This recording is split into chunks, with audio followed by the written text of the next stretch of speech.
Okay, we are live. What's up, YouTube? Right now, there's only one person in the chat. Yeah. We'll wait a few minutes, man. Let some people get in here. Watch live now. I see it. What's If you going on, Mason? if you listen to YouTube while we're doing this, it'll make it echo real bad. So Yeah, I'm not. I don't have. I got it silenced on my other phone. No volume. I'm just kind of checking out the chat and all that. that sucks. We had to shut down the other live that wasn't working because I know. it was already a room full of people waiting. But for whatever reason, we tried to go live about 15 minutes ago, and he didn't have any audio. And so we just had to abandon that live stream, and now it's working just fine. It was just a glitch. Well, All it's right. not the first. It's not the first time that Harvey has wasted time or resources with something dealing with Matt Reardon, kind of like today and last night when you were sitting there waiting for the laptop to get delivered by Austin, good citizen that still never came by, and so I'm sitting here on a fucking cell phone having to do this stream instead of having at least my laptop in transit to me. Let's So try I to just limit wanted to. the bombs, man. I'm sorry. I mean, you don't just try to let. You can cuss, but here's the thing with YouTube: cussing is okay, but excessive cussing will get it demonetized, dude. And then less Uh, people see it because, yeah. So, hey, I see Katie King Chow Chow, constitutional freedom fighter. He was in the last room we just had. I see Cliff. Appreciate everybody joining me. Our guy, what's up? I almost missed our guy. Can't be missing our guy. Yeah, Matt Reardon, you've been a freaking pain in my ass for the last 2 years, man. like I said, it's not the first time that time or resources have kind of gotten wasted, and you've gotten a little ticked off. But you know what? It, I've hey, I would be happy to trade shoes with you, man. No, man, I don't want to go where you just came from. Jesus, I man. know, right? So you were in prison for how long this last go around? From August until January 22nd. Okay, let me lay out the basic story for everybody here real quick, and I'm going to try to keep this simple as possible because I've actually tried to keep up with this story for the last 2 years, and there's so many moving parts to this story that even I get confused, man. It's very easy to get confused and get frustrated.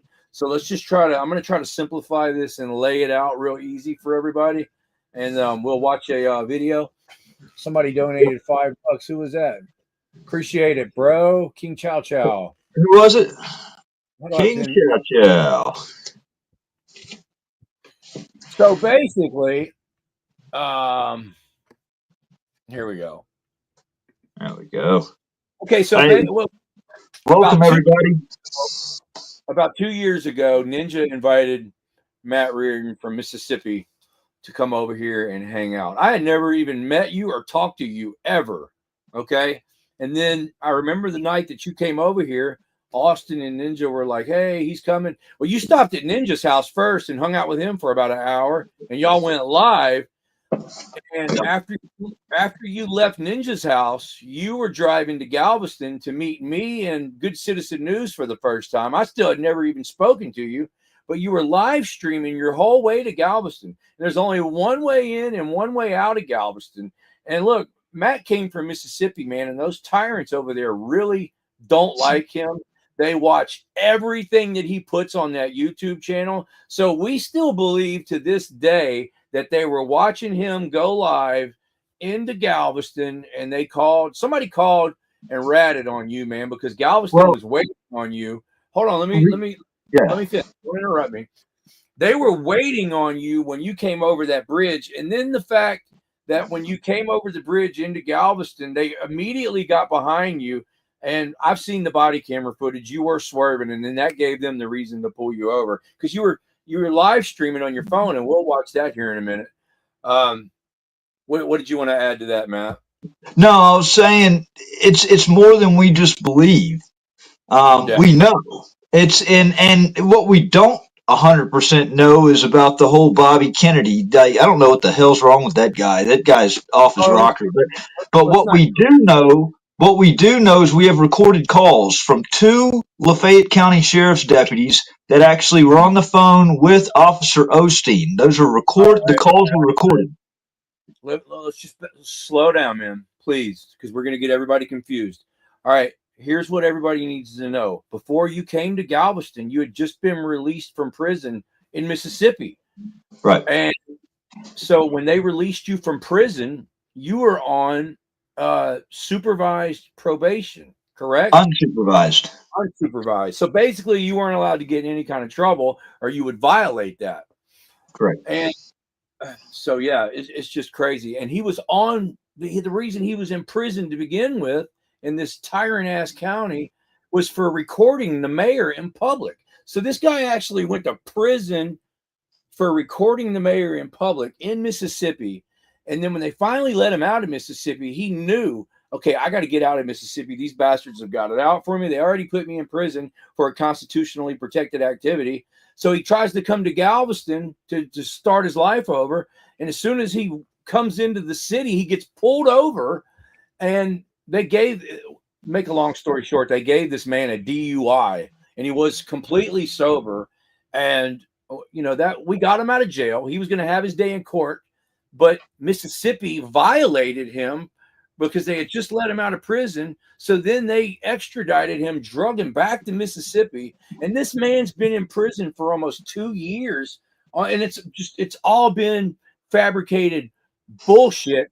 Let's look at this video that you sent me that starts off in Oxford. And Matt, I'm going to let you explain yourself, Matt. I just want to kind of lay everything out for everybody because it's very easy to get confused on this really quick. So this is what got you arrested and put in prison the first time for recording the mayor in public. I'm going to play that video right now for everybody. In Mississippi, y'all. Mm-hmm. Okay. And actually, it wasn't even recording the mayor in public. I didn't record the mayor. I never asked for her, never saw her. I was simply inside of City Hall, and you'll see that from the video. Correct. Okay, here it goes. Can y'all see that? Yep. This is Matt at City Hall in Oxford. He's at the City Hall. He's gathering content for a story. But here's the thing. The mayor put a restraining order out on him for showing up and asking questions and being a journalist in the past. So this little visit right here is going to get Matt charged with felony stalking. Okay. And this was about 3 years ago. This is where it all started for Matt Reardon right here. Let's play it.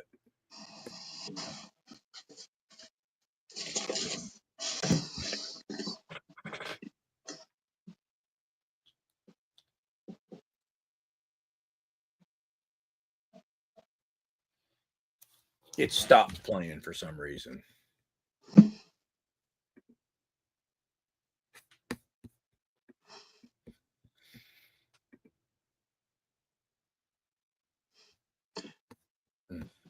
Now, did you download those videos off the OneDrive, or are you streaming them?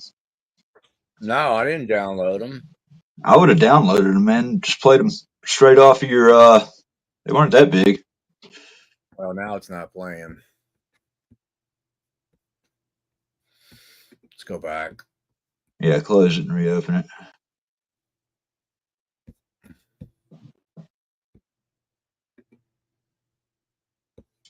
There it goes. We got audio on it.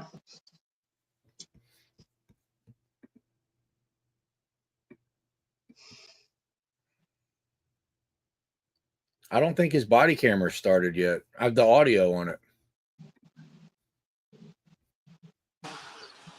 There it is.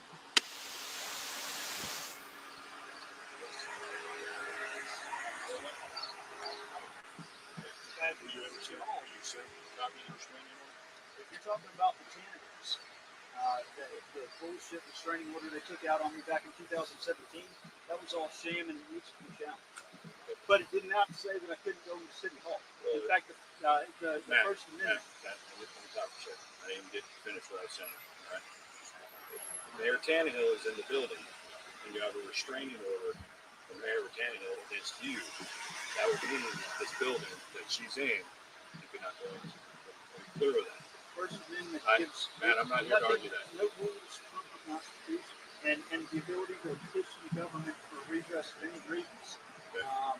I mean, that's a public building, city hall. I understand that. You have a restraining order that was issued by a judge, and if you dispute that restraining order, you have the opportunity to go to court and dispute that restraining order. I would like to.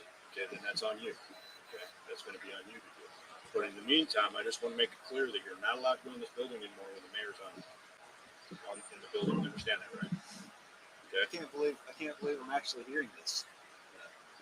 I'm just making it clear to you. No, I know. I'm just making it clear. Who was the officer that was with you? Officer Bragg. Bragg? Mm-hmm. I asked him to identify himself, and he just kept walking. Wouldn't. I saw you standing in the middle of traffic. You know, that's not safe.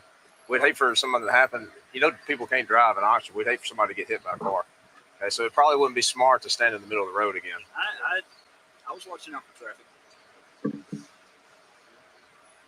Don't eat yellow snow. You know, if you take the dog on a walk, make sure you put him on a leash. And I'm going to make it very clear to you, though. If you come back to this premises and the mayor's here, okay, or come back to City Hall, you're going to be arrested for trespass, violation of the restraining order. You understand that? Are we clear? Clear. I just want to make sure.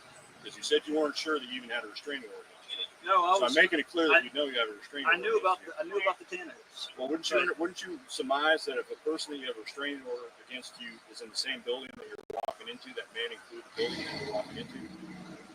Yeah, but I also know I'm just spitballing here. That's common sense. You don't know all the details of what happened back in 2017. That's not my business.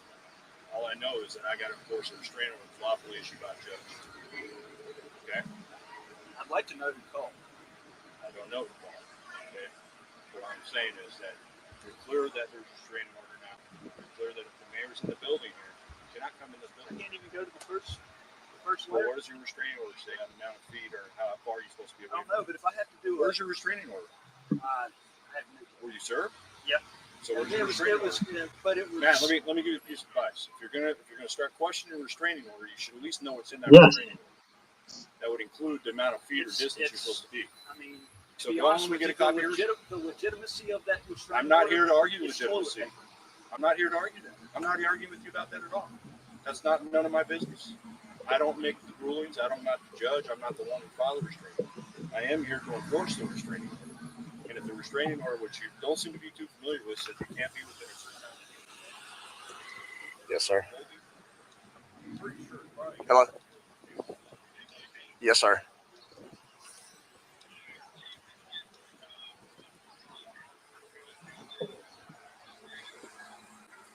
Okay.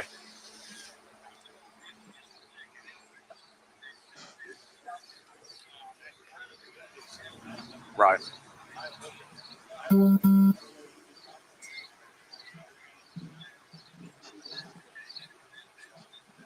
Okay. Sounds good. I'll do a report and we'll have it on file if nothing else. Okay.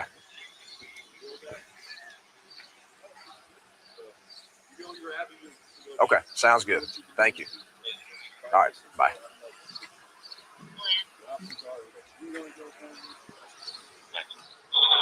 Nothing personal, man. I'm just doing my job. I know. Again, I'm not here to relitigate what happened. That's not nothing I have anything to do with. I have no power over that whatsoever. Lieutenant Parker has no power over it. We have nothing. So, all right. Gotcha. All right, man. Have a good day. Be careful too. All right. Thank you, Captain. All right, man.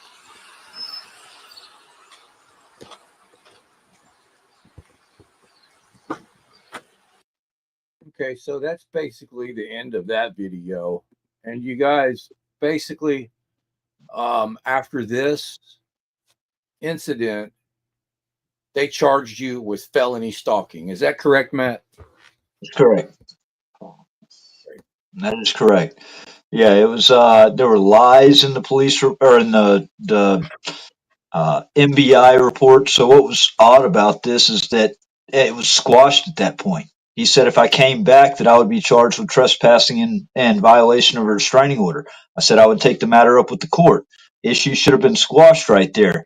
But then the police chief decided he was going to turn it over to the Mississippi Bureau of Investigations, a sham agency that conducted a completely biased investigation that had holes all in it. Actually, he said at 7 minutes and 30 seconds into my First Amendment audit that I grabbed the handle of the mayor's office and tried to open it. But you can clearly see in the video I have my second cell phone out and I'm scanning a QR code on the outside of the glass. I never tried to go into the mayor's office. That was all a lie. And the mayor got a restraining order on you because you were engaged in a constitutional protected activity. It's not like you showed up to her house and were like peeping in her windows and she put a restraining order on you. You showed up to the city hall engaged in freedom of the press, asking questions and recording them, and she put a restraining order on you for that because you weren't the pre-approved fake news that just makes them look good all the time. No. Yeah. So basically, it was a lot of lies that went into it, but it came down to she was set to be elected on June 6, 2017. I was on the docket on the city minutes to speak out and to redress City Hall, City Council on June 6, 2017, and that restraining order was taken out 2 weeks in advance in order to keep me from speaking out on June 6, 2017. So they did that to shut you up, to silence you. Yep. And y'all, so they charged this man with felony stalking. And to make a long story short, I'm not going to get into all the details. If Matt wants to, he can. But to make a long story short, they convicted this man and put him in prison for the video that we just watched. How long were you in prison the first time over that, what we just saw, Matt? So I was arrested June 28, 2022. I sat in jail until September 30th, 2022 on a no bond hold. They treated me worse than a murderer. They said it was a heinous crime, that it put the mayor in extreme fear and also manifested fear throughout Lafayette County. Throughout the citizens of Lafayette County. And if you look at the actual First Amendment audit, which you can see that, Harvey's got the video, but you can see that on the Lafayette County audit YouTube channel. Just type in Oxford City Hall audit, and you should be able to pull that up. You can see there's nothing nefarious in it. Yeah. But yeah, they kept me. I've said it over and over again. I feel like it's state-sanctioned kidnapping and state-sanctioned human trafficking. The way that they deny due process like that, the way that they deny somebody bond. I had a 4-month-old that was in the intensive care unit at Le Bonheur Hospital that was fighting for his life. My wife got fired from her job while I was in jail. It was a crisis that was created, and I pled out so I could get out and provide for my family. People don't know that. That's the facts. That I was trying to take care of my family, and I couldn't do that stuck in jail. And I wish to God I never did, because I feel like that hurt him even more. Certainly hurt me. Yeah. So, yeah, and I watched I have the 30-minute, the full audit, like you just mentioned. I watched it, and there was really nothing to it. It's really very boring. It's just you walking around City Hall. You're not looking for a reaction. You're not bothering anybody. I mean, it was basically a 30-minute silent audit. You're just walking around, looking at the pamphlets, looking at the stuff on the wall, and then the cops showed up. So we watched what happened when the cops got there, and you weren't disorderly, you weren't being disruptive, you weren't combative, you didn't get arrested. They left, and so then, like we said, shortly after that, you got arrested, felony stalking. They sentenced you to prison. So then when you got out of prison, you decided to come to Galveston, and we've got that video of what happened. I guess we should play that next. Is there any you want to add before we jump back to Galveston? Well, yeah, I want to add this real quickly as far as going to Galveston. Around August 7th, I got out of prison August 1st of 2023. Around August 7th, I put out a video exposing Lafayette County Sheriff's Deputy Candace Beavers for intentionally lying on stand in court, which is what sent me to prison for a year, is her lies.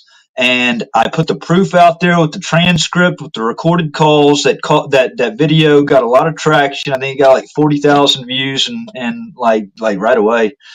And what you're going to see is with this going down to Galveston, conveniently, Candace Beavers, as well as Hobie James, Deputy Hobie James, which is at the beginning of that video where I exposed Candace Beavers on the Lafayette County Audit Channel.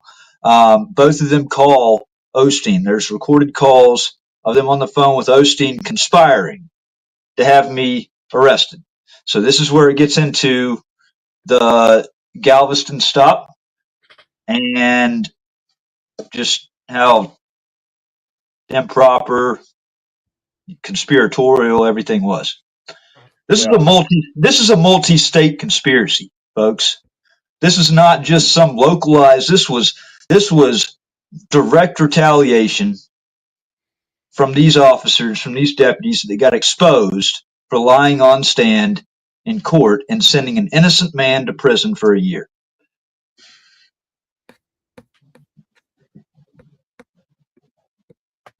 Yeah. Oh. No, Galveston, we do not have the recordings yet. My attorney has it under lock and key because it's still under litigation. Can't release that until all that basically gets dealt with.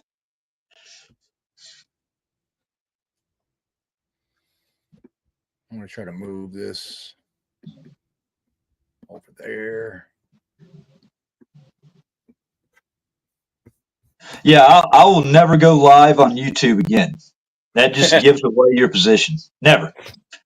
Okay, so I'm going to set the stage here. Here, Matthew is, he just got out of prison. How long did you do in prison? Over a year, you said? Well, the first time I did a year because of Candace Beaver's lies, and then this time 1 year. 1 year. Yeah. That's what I was asking. 1 year. So you just got out of prison. You did a year for felony stalking, for recording and doing an audit at City Hall, and you just got out of prison. You're coming over to Galveston. News Now Ninja had invited you over, and you're coming over to hang out because News Now Ninja hooked you up with me and Austin. So here you are. You're in your car. Me and you have never even met yet, and he's coming to Galveston, and he's about to get pulled over. Let's watch that. He just got out of prison, y'all, like 2 days before this. No, 9 days before. But yeah, close enough. Yeah. Okay. And I had to add this music because he's live streaming and playing the radio at the same time, which is a copyright infringement. So you'll notice that I had to mix in music with that music so I wouldn't get a copyright strike. So that's what you're hearing. Already getting pulled over.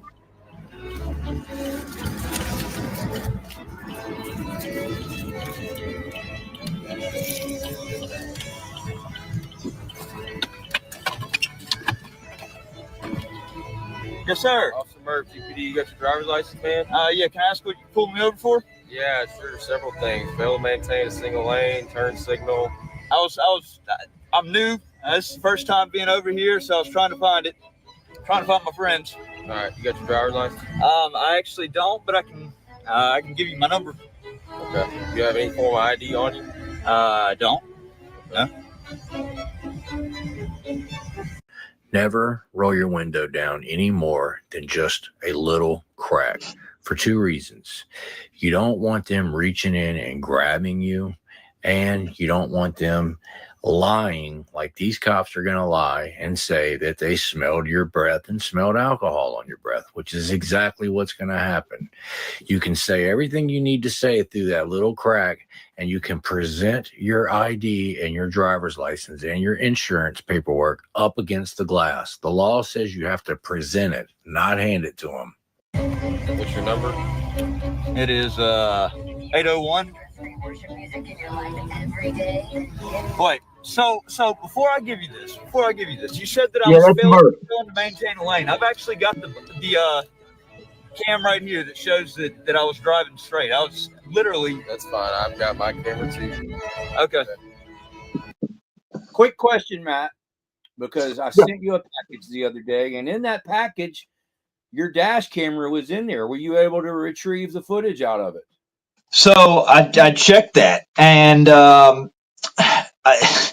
the memory card that was in there, I had other videos and other data saved to it. It wasn't a truly formatted card, and I was kicking myself in the ass for this because it had a very limited amount of space that was dedicated to the recording on the dash cam.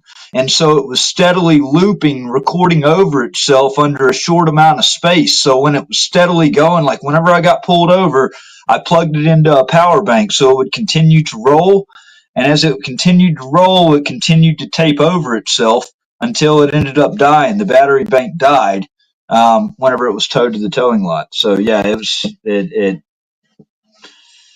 So no, you don't have the dash camera footage. didn't do me any good. No. Okay, let's keep going. I'm getting feedback about the audio. What's going on here, man? Is the audio okay?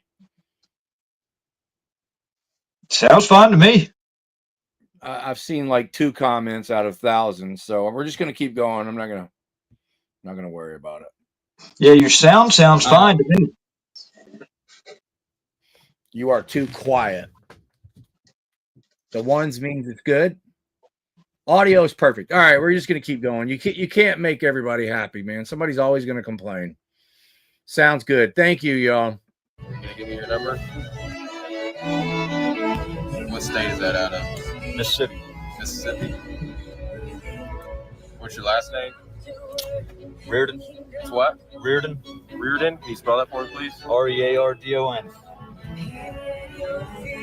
R-E-A-D. Reardon. Your first name, sir? Matthew. Birthday? All right, Mr. Matthew. Anything in the Duke I'm be aware of? Guns, No. knives, anything like that? Nothing at all. Okay. Anytime. Okay. All right. Hey, what's going on, man? Hey, can I get your name and badge number, please? Yeah, Officer Olstein 692. Okay.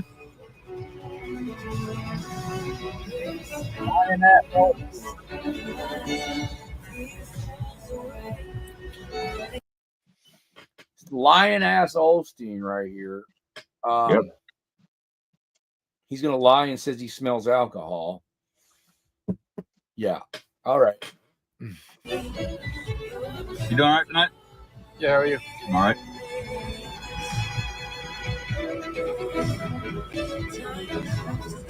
Hey, pause it for 1 second. Pardon. How are you tonight? Got you. All right.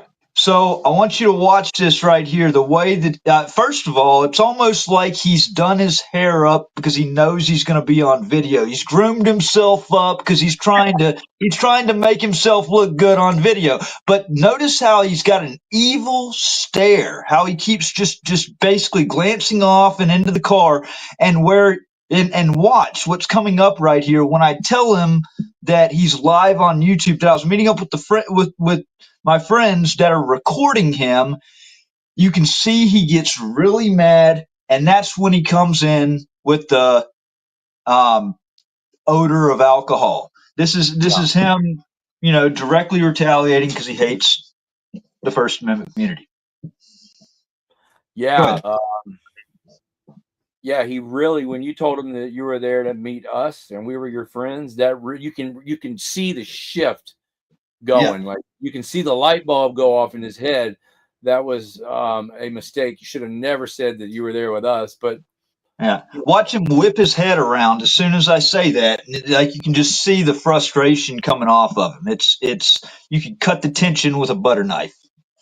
so you're saying that because you were live streaming and because he got a phone call that he fixed his hair up and everything real pretty before he pulled you over because he knew you were live? Well, you've had more interaction with him. I've seen him that one time.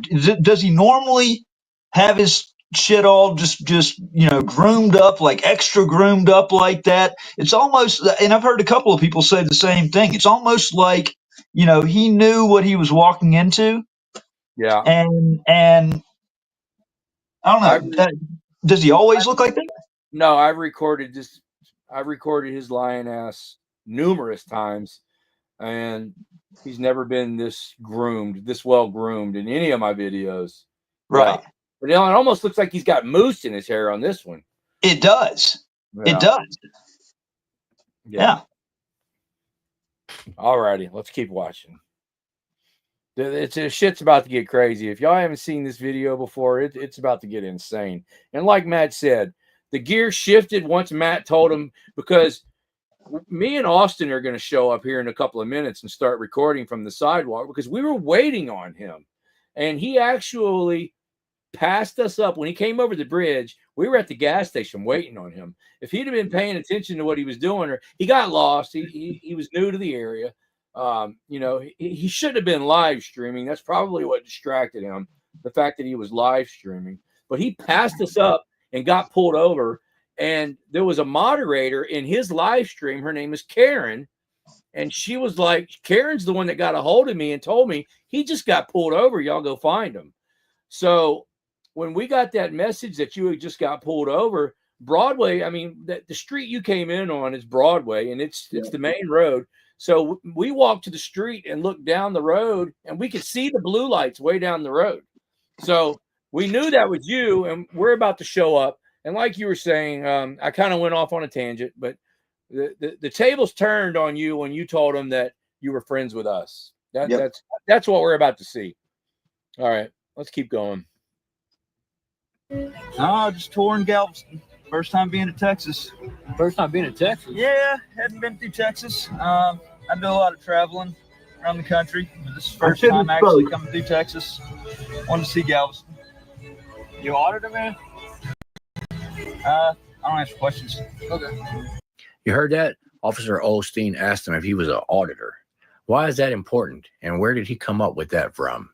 Anyways, my man answered that question the right way. He says, I don't answer questions. I wish that would have been his answer for every question for the rest of the night. What's up, guys? He said, I don't know, he said basically failure to maintain the lane. But I mean, I've got dash cam right here. I was trying to look out to see where the gas station was, and hey, man, you said it's your first time here? Yeah.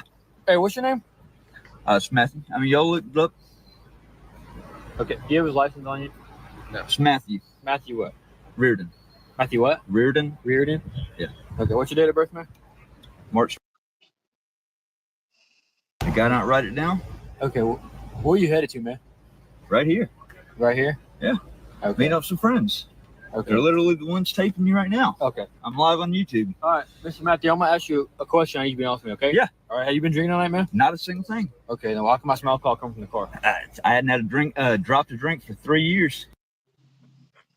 Cliff makes a good point there, man. And I was thinking about this a minute ago, but my memory has served me bad. But yeah, we have footage somewhere, and I guess we got Olstein's body camera footage. Is that what it was?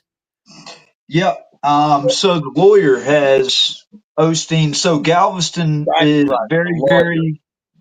Yeah, Galveston. The lawyer could get in trouble if he releases the body. I haven't even seen the body cam. I can't get my attorney to show me the body cam because he knows I'm going to record it. Okay. And he let us, the lawyer that you had in the beginning, Myron Davis, he had the body camera footage. He let me and Austin watch it.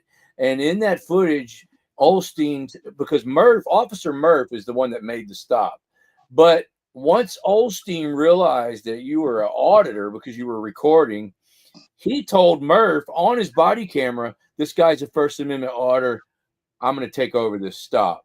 And yeah, that is on his body camera footage. Yep. Of course, we don't have that yet. You ought to be able to get that now that you're out of jail, Matt. Well, it's the whole reason is because the case is still pending, so you can't. Right. All righty. We're going to get to that in a minute. Nothing for 3 years. 3 years. 3 years, okay? You smell it? I can smell you. This is why you never roll your window down, but just a little crack, because these cops can say they smell things, and there's no way to prove that a cop is lying over his smell in court. No alcohol. No alcohol. None. Okay. You still have the vehicle, Mr. Matt? Sure. I just pulled the mask down in blue. You don't have a single. Okay. Matt, you walk back here with me, man? Yeah. It's a live stream, so sometimes the footage is a little choppy, but there you can see me in the background. I'm on the scene now, me and Austin. Mm-hmm.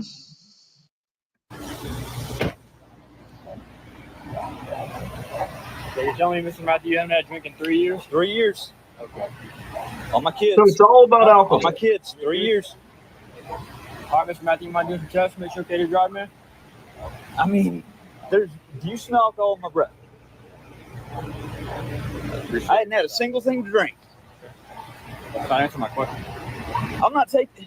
Your field sobriety tests are designed to fail. You know it, and I know it. The first one's scientific. How about this? Let me blow. Huh? I'll blow. You want to blow? I'll blow. Okay, you understand. Yes, I understand. I haven't had a drop to drink. Let me explain something. I haven't had a drop to Let me drink. explain something to you, okay? I have not had a drop to drink. Okay, I'm under. Matt, let me ask you a question.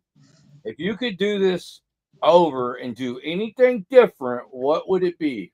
I don't answer questions. Write me a ticket or take me to jail. That's it. You know, I talked myself into that. I shouldn't have answered any questions whatsoever. I should have just kept my mouth shut. And you should have never volunteered to blow. Well, yeah, right. Yeah. I was offering well, yeah, you're right. You're absolutely right about that, because we should be hypercritical of ourselves, because it's others need to be educated on what not to do. Yeah. I handled this incorrectly, but yeah, I mean, he was asking you to do a field sobriety test, and you were like, "No, I'm not doing that because they're designed for people to fail." But I'll blow. You shouldn't even have said, "But I'll blow." You should have just said, "Nope," and that's it. Right. And you know that. Well, right. and this is where Attorney Shield. Take a moment to talk about Attorney Shield. Had I have had Attorney Shield, I wonder how things may have been different if I would have had an attorney on the line with Attorney Shield. I have it now. The attorney on Attorney Shield would have shut this down, and you'd have been free to go, man. Yeah, and I'm an advocate of Attorney Shield too. My daughter, I have that on my daughter's phone. Yeah, it's great. Yeah. All right, proceed. Let's proceed. I understand that. Okay. I understand that, okay? What I'm telling you is, you understand that if you blow, I have to place you under arrest. Yes. Okay. 100%. Okay. Yeah. Go get it. That's not how it works. We don't go get it. We go to the machine. Okay. No, sir. No, sir. That's where the machine's at. No. Call supervisor. Supervisor's right there. We're not doing this. No. I'm taking it right here. No, I won't even take it. Mr. Matthew. Yeah, I refuse Are it. you willing? You're refusing? You're refusing? I want a lawyer. Yeah, I don't need to give you a lawyer. Are you refusing the field sobriety test? I said I will blow. Okay. We have to go. Bring it here. Y'all have portable tests. We don't. No, we do not. We don't. We don't have them. I don't know what to tell you. We The don't. only one we have is at the police station. It's the only one we have. You got a supervisor? I am a supervisor. Right here. What's your name and badge number? Sergeant Jack Doherty, 344. 344. And you are? I've already told you. I know. What is it again? Officer Olstein 692. Olstein. You are? Murder 617. Okay. Okay. I'm going to ask you one more time, Mr. Matthew. Will you consent to field sobriety test? No, not. I said I'll blow. Otherwise, take me into custody. Okay.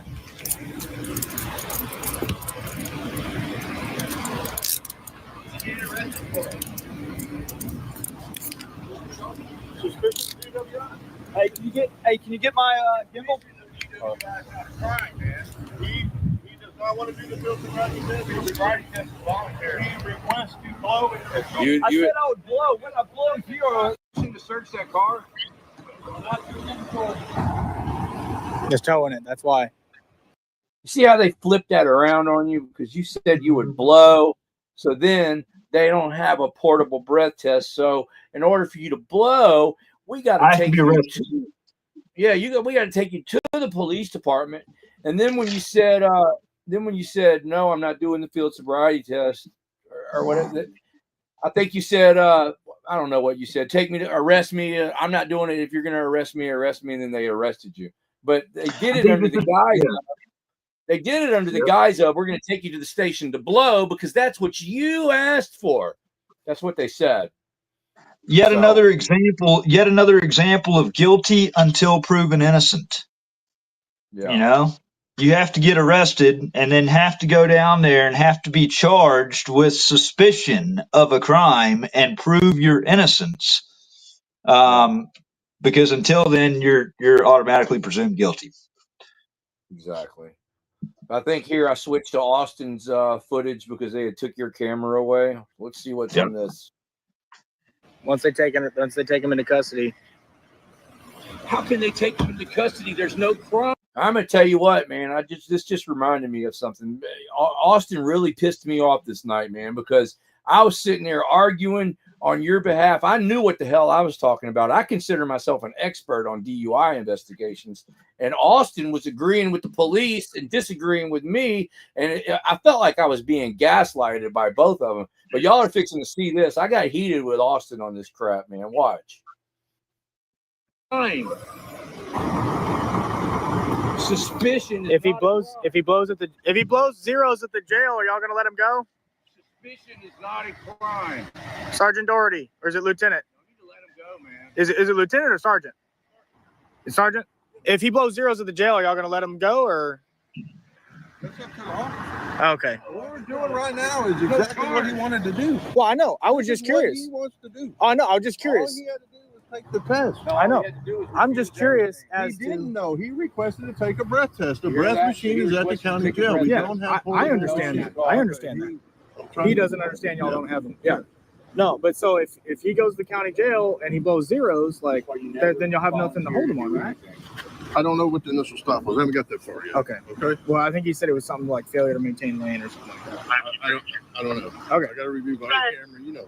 Yeah. No, I get it. It's okay. So he said he wanted to blow. Yes. Well, why is he in handcuffs? Because they're taking him to jail because that's where the breathalyzer's at. He hasn't been charged with a crime yet. Our policy states if you're going to ride in the back of that car, you're going to have That's an unlawful detention, though, man. He's requesting to go. He didn't request to get Yes, handcuffed. he did. It's right here on my camera. He He turned requested around and put his hands behind his back. That's because y'all told him to. No, we did not. No, It's on my camera. he did. He put him behind his back. He's Yeah, on- but still, man. I mean, if he's not, We're doing exactly what he's asking. but you guys are the law enforcement officers, not him. If he asked to blow, you still don't have a crime. Do you understand? Yeah, I understand. What you're Okay, saying. look, if I asked you to go sleep with my mother, that doesn't mean you have to go sleep with my mother, Doherty. No, it's not. If I ask you to arrest him because he's ugly, are you going to arrest him because he's ugly? No, it's not. It's the same damn thing. You're the law enforcement officer. You're acting like he's your boss. I'm doing my job. No, because he said. Doing my Oh, job. okay.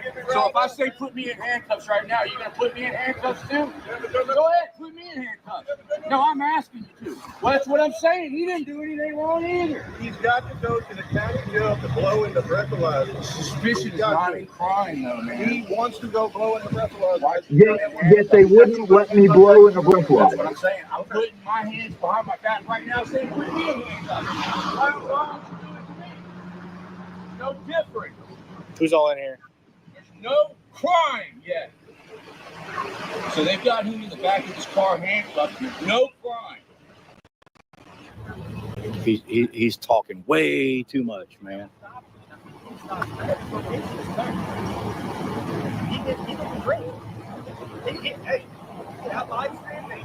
Did y'all see what I was saying about Austin and Lieutenant Doherty?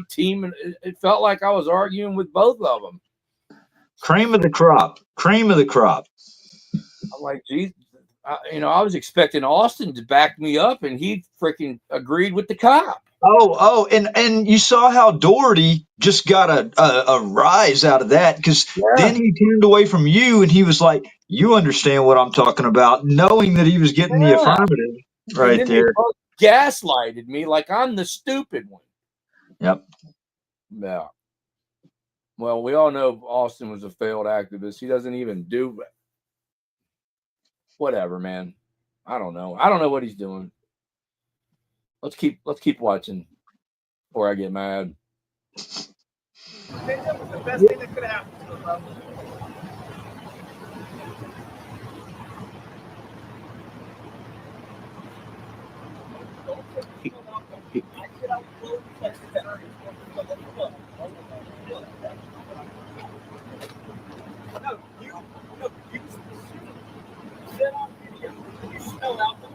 So that we can actually go.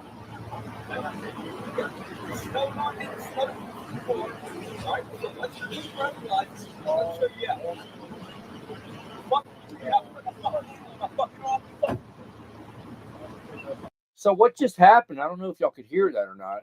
I was able to hear it.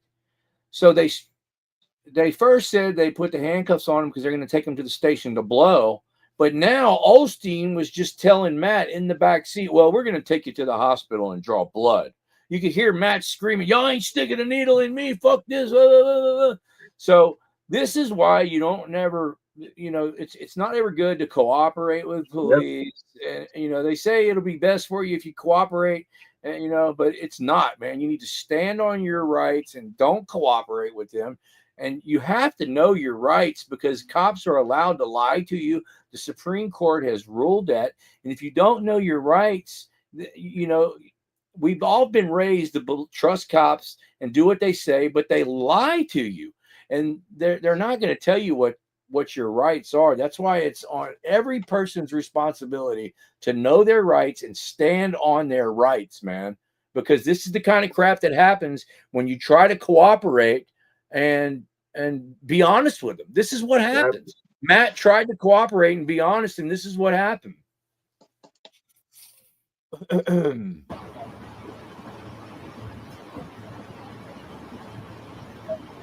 said they want to draw blood, is what they just said. All right, they're taking him. Now they just kidnapped him. There's no crime yet, folks, and they done kidnapped this man. Now they're going to steal his car. And here's the thing. They're going to take him to the hospital, strap him down, draw blood from him, and then they throw him in the county jail for months while they're waiting on the freaking blood result test to come back. One thing on that. There were about eight officers. When we got to the hospital, they first threatened me with a separate felony charge if I did any resisting during the blood draw. And then 8 officers used excessive force to forcefully hold me face down on the hospital bed while my hands were still handcuffed behind my back.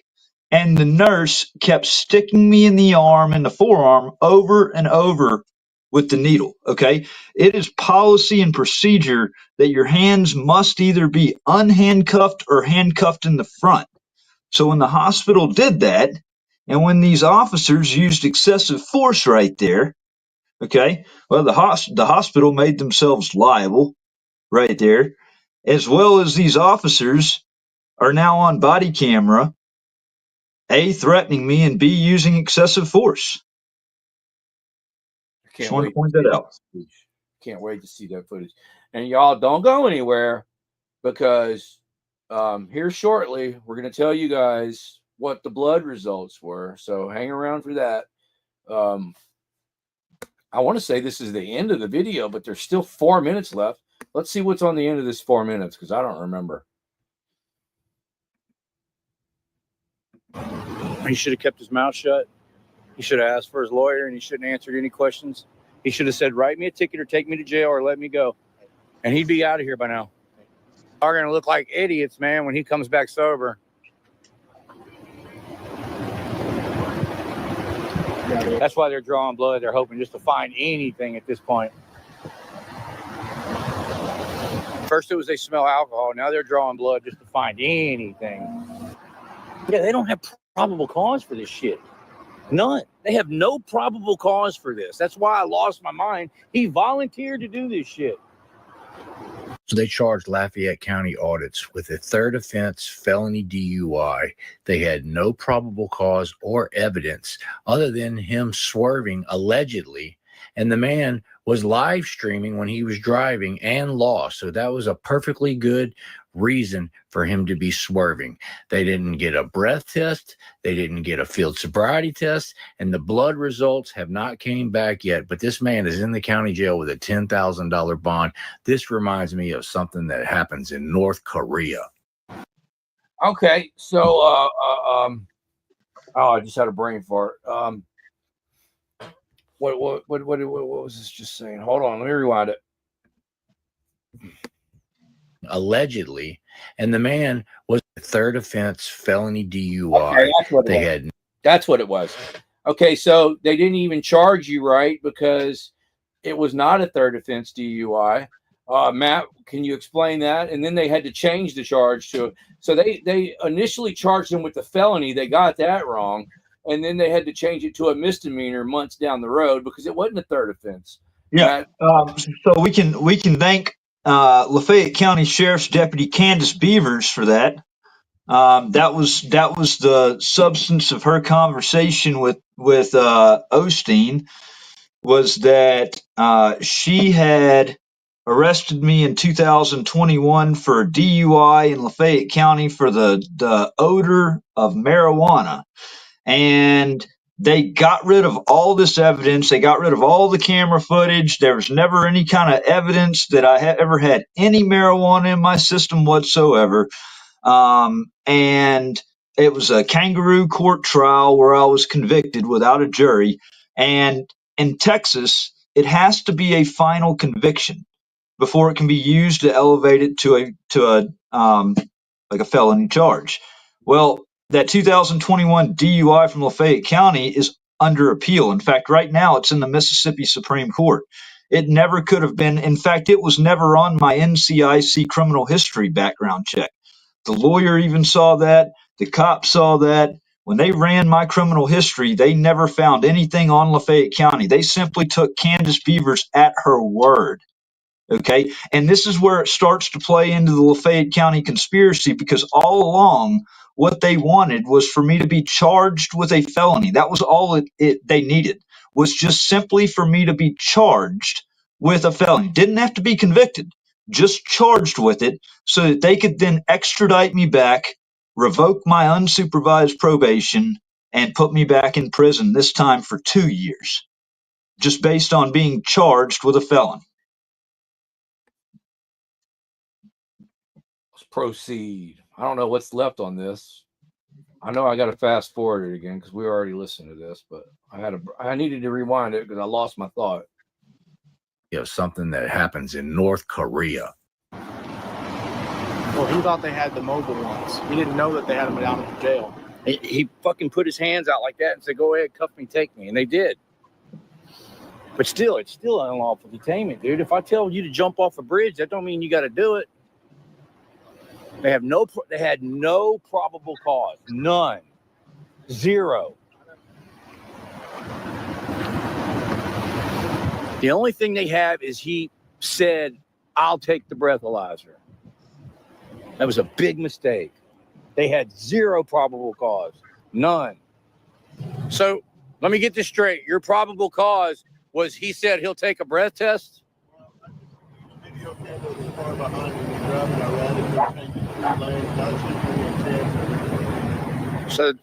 So you're saying you have probable cause? You have probable cause to make an arrest?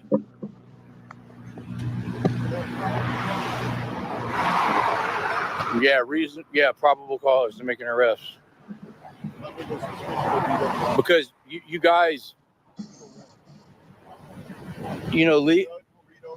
legally you guys have already arrested him. You know that, right? Yeah. For what? That's not a crime. Suspicion of DWI. We're going to draw up a warrant. The judge is going to look at the warrant. We're going to say yes or no. That's how it works. You said he's under arrest for suspicion of DUI. There is no such charge. There's not a charge of suspicion of DUI. The charge is DUI.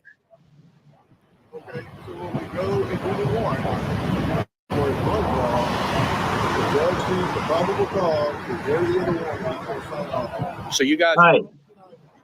so you guys are trying to get a warrant to see if you guys. So you notice how he flipped the script right there. First it was, they're arresting me because I demanded a breathalyzer, and they've got to take me to the jail to do a breath test. Now Doherty has walked that back 100%, and now it's all about a blood test. You know, it's all about what fits them at the moment. You know, it's Yeah. ridiculous. And it It's a all big goes back. information. It all goes back to when we were talking about a minute ago. Whenever you said, "I'm with those guys that are recording you," and Yep. that's when the whole shit just yeah. I think there needs to be a mass audit on Galveston. I think that auditors from all around the country need to converge on Galveston and do a mass audit on these people. Yeah, I would love to have a team of people around here, man. Bruce, I know Bruce is. Bruce had a family emergency. I'm not going to talk about it, but he had to go out of town. But man, it'd be great to have a team around here. I got a couple of guys every blue moon. They'll call me and want to go cop watching, but yeah. I had one of the guys, concerned citizen, call me like, "Man, we really need to go check out Baytown, man. They've really been acting up." I'm like, "Let's go tonight. Look, I can be ready in an hour. Let's go." "Oh, I got a date." Blah blah blah blah blah. So they want me to go by myself, Right? You know, which I will, you know. But it would be great to have a freaking team that would help go cop watching and watch my back. So, hey, I think we're done with this video. It's right here at the end anyways. I don't think we're going to see anything else in this video. You want to go ahead and flip it to the documents that I sent you? Yeah, let's before we do that, I'm trying to keep this all in order. Yeah. Okay, so they arrested you. We bonded you out the next day, right? Y'all bonded me out on, it was 5 days later. So I got arrested on August the 11th at 2:00 in the morning, and it was August 16th that I bonded out. It was close to 9:00 by the time they got me out of there. Galveston takes forever once you post the bond to bring you out. But yeah, I was out for 1 day, August 16th. Galveston stole my car keys. I tried to get my car out of impound, and come to find out, the Galveston Police Department, one of the officers stole the car keys. That led me to doing a press conference in the lobby of the Galveston Police Department demanding my keys, which then led Lafayette County to take out a bench warrant for my arrest for probation violation. And then Galveston baited me back up to the police department the next day under the false pretense that they had my keys, just to arrest me, revoke my bond, and then raise the $10,000 bond to a $100,000 bond, and then put a no bond hold on me as far as the extradition hold for Mississippi. So I was effectively stuck in jail at that point. I was going nowhere. Yeah. So to make a long story short, we bonded. It took a few days for you to get a bond and for us to raise the money. But we bonded them out a few days after this arrest, and then basically Mississippi revoked, because you guys got to remember, this man just got out of prison a few days ago before this happened. So Mississippi caught wind of him getting arrested, so they revoked his supervision, parole or bond or whatever it was. And so days after this happened, right after we bonded him out, they arrested him again. And then you sat in that county jail for what, almost a year? Yeah, 11 months. And then your lawyer told us your lawyer finally was able to get the judge to give you a bond. And then your lawyer told us to bond you out. We bonded you out again. But after we bonded you out again, that's when Lafayette County came to fucking Galveston and extradited you because they had 10 days to either pick you up or Galveston was going to release you. They had 10 days. Well, your lawyer told us, Myron Davis, he said, go ahead and post his bond. I've already talked to Mississippi. They ain't coming to get him. They ain't worried about him. So we posted your bond, and freaking Mississippi came and picked you up and extradited you to Mississippi. And they did. And they robbed me of a trial 2 weeks before trial. Yeah. To prove my innocence. You have been through hell the last few years, man. You've only been free, a week or two in the last 3 years? Oh, and it gets worse once they extradite me over to Lafayette County. It gets like as bad as things are up to this point. Yeah. When they extradited me to Lafayette County, things took an even bizarre, crazy twist. Yeah. I mean, this is where felonies were committed by public officials over in Lafayette County. The district attorney used knowingly false documents with fictitious information in it. The governor signed off on an extradition warrant, saying that the documents presented to him were authenticated under Mississippi law, but they were never authentic. They were documents that had false information, completely fictitious numbers in it, completely made up. And what's so crazy about it is once I was extradited down to Lafayette County, and I had the first hearing for the revocation hearing. I put the judge and I put the district attorney on notice that they were using false and fictitious information.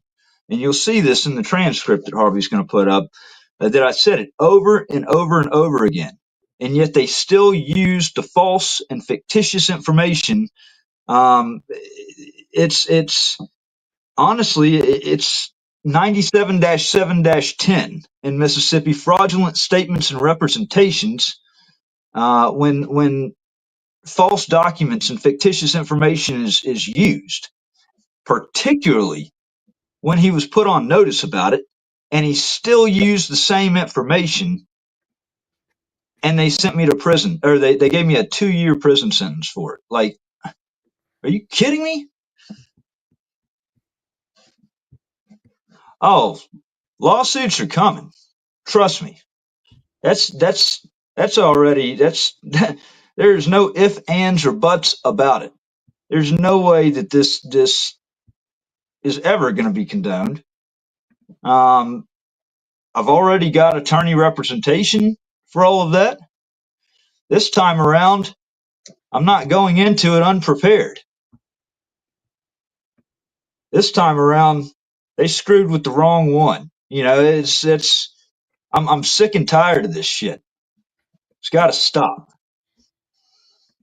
Yeah, dude, if I was you, I would, like, I noticed that you already did an audit. You've only been out a couple of weeks and you already did an audit. You got balls the size of bowling balls, because I wouldn't have done an audit as much shit as you've been through. And you're back on that same supervised probation that you were when all this shit happened to begin with, Well, right? let's not talk about that, Harvey.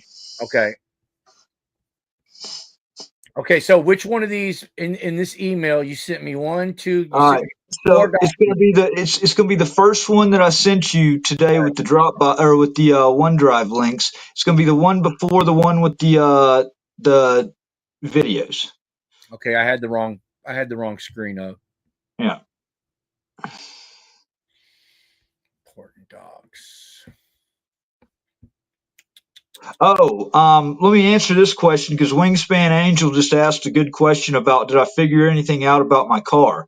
So my car they illegally seized it, and knowing that I was stuck in the Galveston County Jail, they sold the car off at public auction. I've yet to see a judge's signature allowing them to even seize it in the first place. There was never anything in the car. They searched it. They had no problem. They never had any legal authorization to take it. And it was on private property. I tried to give it to either Harvey or Austin. I told the officer, I said, I want to pass the keys off to them. No, we're towing. But yeah, they sold it off at public auction. So they've literally just robbed me of everything. Literally. You just got out of prison a week or two ago. You got nothing but the clothes on your back, basically. Yep.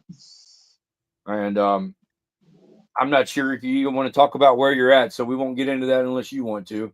Okay, I've got this email pulled up. It looks like you sent me 4 documents. Can you see that? Yeah. Which one do you want me to click on first? So I want you to go ahead and click on the first link right there, and notice in the parentheses what pages I wanted you to basically go to. Like when you're scrolling down, it shows you, it gives you a little page 1, page 2, page 3.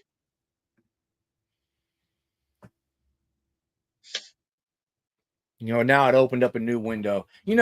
Like I watch Lane Myers go live, and when he shares his screen, every time he clicks on something or goes to a new window, it shows that. Now that I've started a new window, it's not showing you that. So I have to literally stop sharing this screen and then go to another screen. And now, Matt, now that I clicked on that, it's telling me go to my drive. It says the resource could not be found. Hold on. Let me just. Hold on. Let me show you. Let me show you what happened when I clicked on it. Okay. It's beyond a miscarriage of justice. I saw that in the comments. It's so far beyond a miscarriage of justice. Okay.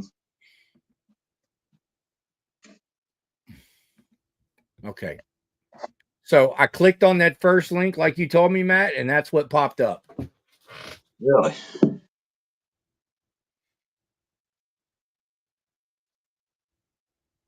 Okay.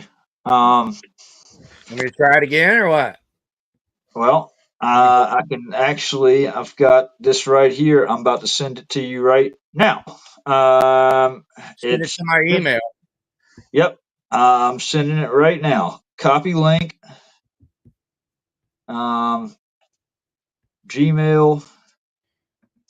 Boom. Patriot News Activism at gmail.com. Sent reply. See, there Paste. it is again. Yep. I just sent it to you. Check your email.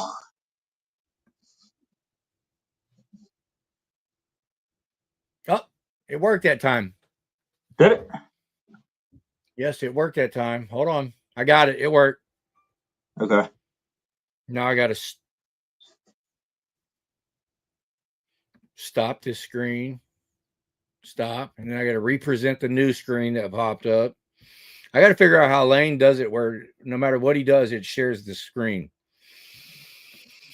But anyway, this is not an edited video, folks. This is live. So you're going to have to deal with us as we navigate through it. There it is. There it is. Okay, that's page 1.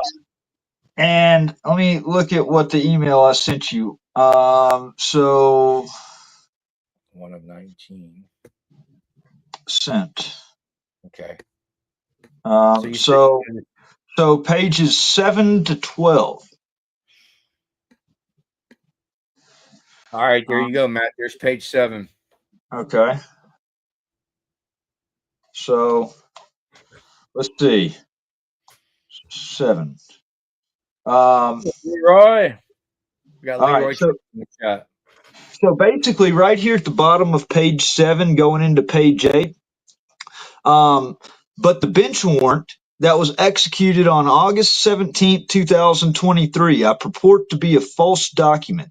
It says that you're hereby commanded to take Matthew Reardon and bring him before the circuit court judge to answer the charge of violation of probation on the original charge of possession of a controlled substance.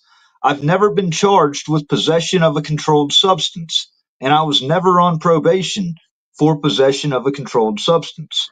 Furthermore, it says that filed by the district attorney, basically following violations to wit, that I was charged in case number 2023-005559 by the Galveston, Texas Police Department with the felony crime of driving under the influence, third offense. Now, with that, it's completely wrong. There's the case number. The case number is completely fictitious right there. I'm not sure where the district attorney pulled this case number from. The case number is completely fictitious. And then the judge says, getting into more substance if we go forward. I said, the charge is driving under the influence. I was never charged with driving under the influence, third offense. And see, in Texas, driving under the influence is not even in their penal code. It's driving while intoxicated. Okay. Texas does not have driving under the influence. But the case number is completely just pulled out of thin air. Wait, you have to tell everybody how much alcohol was in your system when the blood results came back. Or zero. Zero. Absolutely zero. Okay.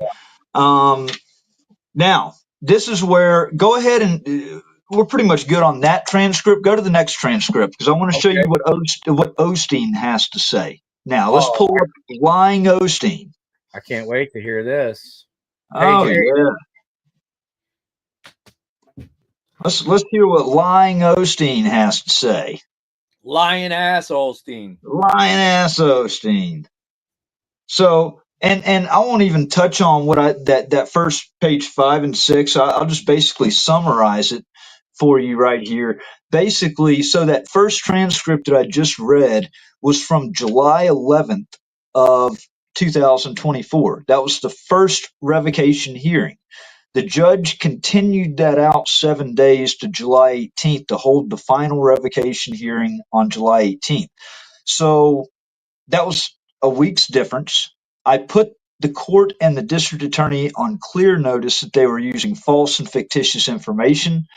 They still didn't do anything about it, okay? And it's even addressed on the next transcript a week later, all right? And so they still continued with this false information. But I want to, do you have that second transcript pulled up? Is that it, or is that still the first one? This is page 8. Yeah, no. So close out of that one, and I want you to pull up. I want you to pull up the second link on that email, which is the second transcript. Okay. I want to go into looking at Ostein's lies, breaking down Ostein's lies on stand at this revocation hearing. He actually testified over Zoom in order to, play into Lafayette County's conspiracy and have them revoke my probation and send me to prison based on his arrest and his lies. So we've got to point that out.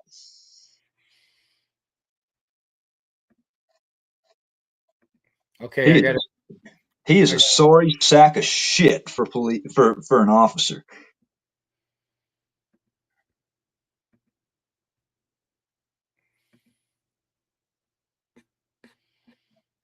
And so I want you to go to page 21 on. Is that it? That's it. So, yeah. So go down and can you make it any bigger than that? Or is that as big as it goes? Dude, it's pretty big. It's taking up the whole screen. Oh, there it goes. Okay, I had my screen zoomed out. My bad. Yeah. All right. So go to page 21. So I'm basically representing myself. I have an attorney standing in as a procedural advisor. He's a yep. So this is the direct examination of Olstein. Starts with the district attorney, and then I cross-examine Olstein. This really was for your supervised probation revocation hearing that they extradited you back to Mississippi for? Right. This is where they give me 2 years in prison. They brought Olstein all the way from Texas to testify in your probation revocation hearing. And they brought him over Zoom.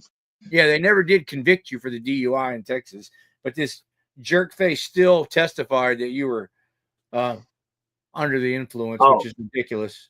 And we're about to tear it to pieces right here and debunk every single thing that he says. Okay, so watch this. So the district attorney says, and district attorney is Ben Creekmore, says, all right, state your name for the record, William Olstein. Okay, let me skip down a little bit. All right, are you primarily involved in DUI investigation? He says, yes, sir. All right, did you have a chance to encounter a Matthew Reardon while you were on duty? He said, yes. As a DUI investigator? He said, yes, sir. Can you tell the court how you became involved and came into contact with Mr. Reardon? He said, I was requested by another officer to assist a traffic stop. Did you talk to that other officer? He said, before I made contact with Mr. Reardon. He said, yes, sir. All right. Did you find out why he had stopped? And Olstein says, yes, sir. DA says, okay, what was your understanding of why Mr. Reardon was pulled over? He says, to my understanding, I was told that Mr. Reardon had been speeding and that he failed to maintain in a single marked lane multiple times. He said, you said he was speeding and failed to stay in the center lane multiple times. He said, sorry, he was speeding and he failed to maintain a single marked lane. He said, single marked lane? He said, yes. All right. When you get there, when you got there, speak very slowly, but tell the court what you observed and what you did. He said, when I arrived, I spoke with the other officer. He told me that Reardon was stopped. He said that the driver had a camera. He said that he smelled the odor of an alcoholic beverage in the vehicle and he wanted to know if I could speak with the driver. So I told him I would.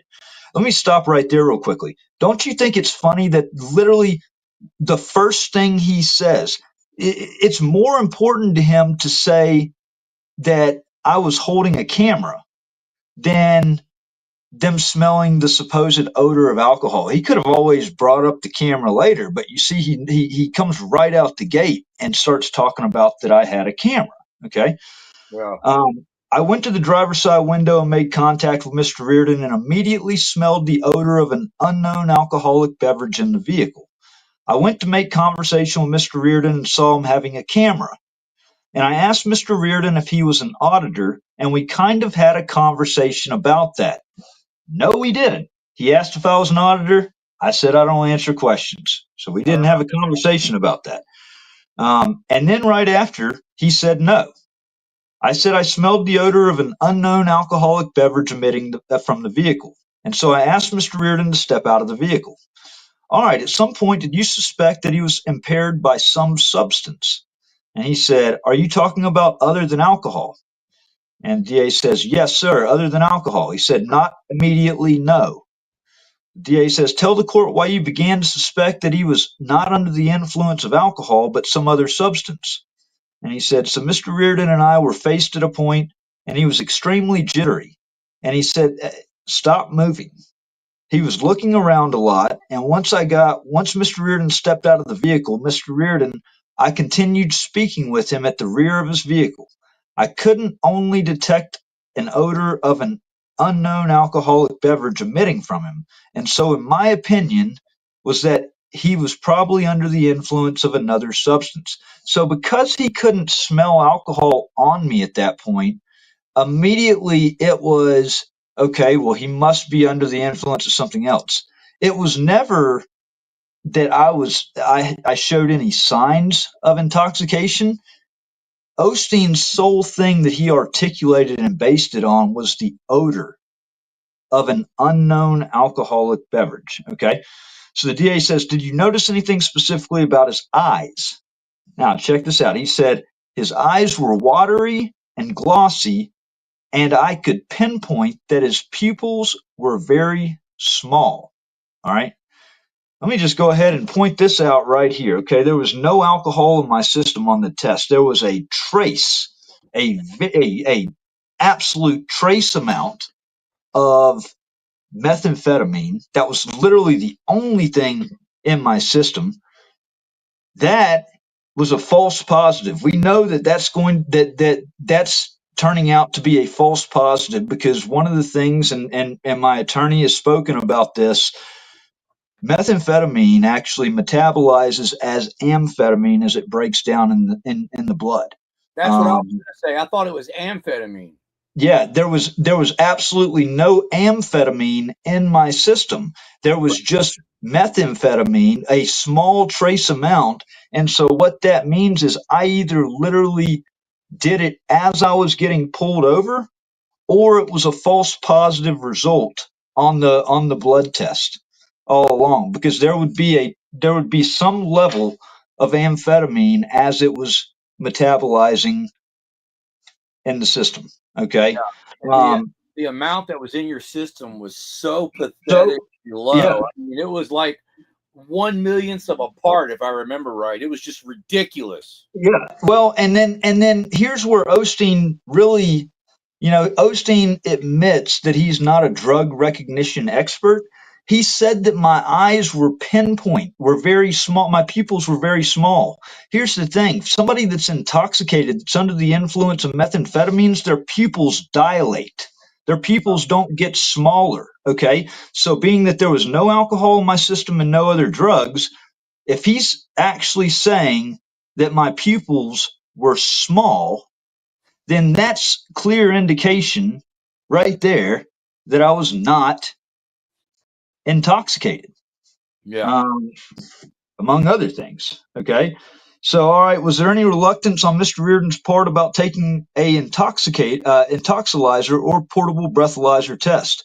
He said Mr. Reardon was pretty adamant about wanting to use a breathalyzer. He continued to state that he would do a breathalyzer over and over again. The only thing a breathalyzer can test for is alcohol, so I continued delving into this investigation. That's whenever I made the decision that we weren't going to go with the breathalyzer route. We were going to go with the blood route. Okay, were you able to determine the source of the odor of an intoxicating beverage in the car ultimately? He said, no, sir. We searched the vehicle. The floor mats were pretty wet, but there was never a container of alcohol located. There What was page never. are you on? Huh? What page are you on? On 25. I'm still on 21. You got to let me know to change it. Oh, I'm sorry, bro. Good Lord. I thought you were watching. I'm just reading going down here. All right. Good. There we are, 25. That way the audience can keep track with you. Let me know let me know when you want me to turn the page. All right, I got you. But the interior of the vehicle smelled of an intoxicating beverage. He said, yes, sir. DA says, okay, now then, did you obtain blood that was tested from Matthew Reardon as a result of the investigation? He said, yes, sir. All right, how did you do that? He said, are you asking me how I received the results or how was the process? He said, yes. Did you follow the standard procedure? And he said, yes, sir. Standard procedure was not followed in this at all. Okay. DA says, how did you obtain a blood sample from Matt Reardon? He said, I read Mr. Reardon what's called a DNA 24 requested assessment of Mr. Reardon's blood. He completely refused, and I filed a blood warrant. And they got, DA says, you filed for what? He said it was called a blood warrant. A blood warrant? Yes, sir. Flip to page 26. All right. So you refused to consent to his blood being drawn, so you got a blood warrant. Yes, sir, signed by a judge. And in that blood warrant, you listed the probable cause for obtaining that blood sample. Yes, sir. And then what did you do? And then I went to the hospital there in Galveston where a registered nurse drew his blood. And then it was prepared, the blood was packaged, did the procedure that was supposed to be done. No, you didn't do the procedure that was supposed to be done, Olstein. Then I transported Mr. Reardon to the Galveston County Jail.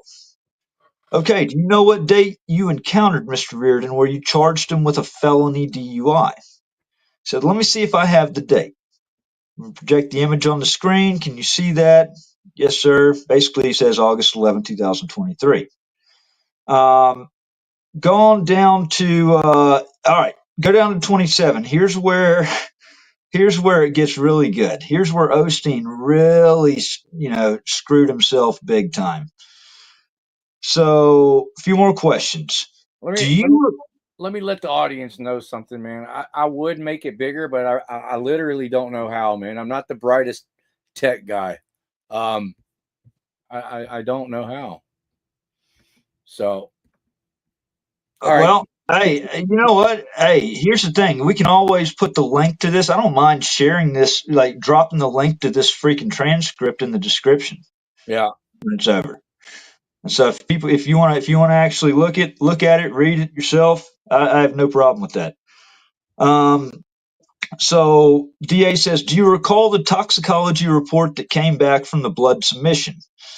Olstein says, so I see two, one for alcohol and one for another substance. He says, okay, do you recall the result? Was there a positive result for alcohol or a negative? Olstein says, there was alcohol detected. Oh. That's a lie. That's a lie. The tox report shows no alcohol detected. None. Zero. Zilch. Nada. All right. Says, was there a positive result for any other substance? And he says, yes, sir. He said, do you recall what substance and what quantity that was? He said the substance that came back for besides alcohol was methamphetamine, and the results were 0.13 milligrams per liter. He said, now then, can you tell the court here what the current posture of the charges in Texas are? There's been some testimony about the charges originally being a felony DUI. Yes, sir. When you say posture, what do you mean? Hold on, Mr. Creekmore. I noticed that somebody is trying to record in here. So everybody, a lot of people probably know TB, Tyrants Beware. Tyrants Beware was sitting in the courtroom when I was at this hearing, and he was recording it, and they caught him recording, and actually paused the hearing to grab his phone and gave it back to him. They didn't arrest him.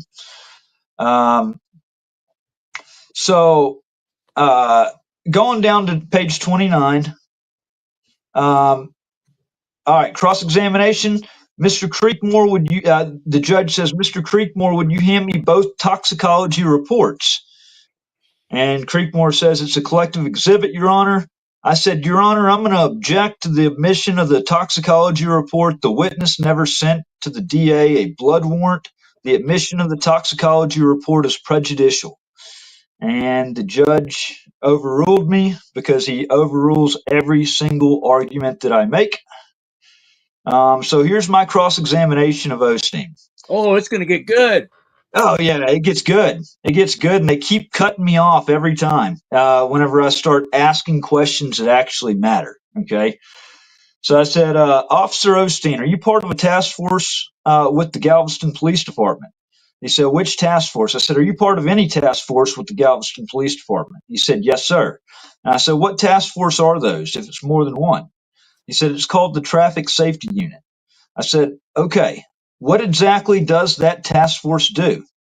He said, the Traffic Safety Unit is to focus on intoxicated impaired drivers causing minor occurrences or major occurrences, and respond to major crashes involving injuries or fatalities. I said, okay, what other officers are part of this task force besides you? The DA objects to relevance. And hey, can I stop you real quick? Yeah.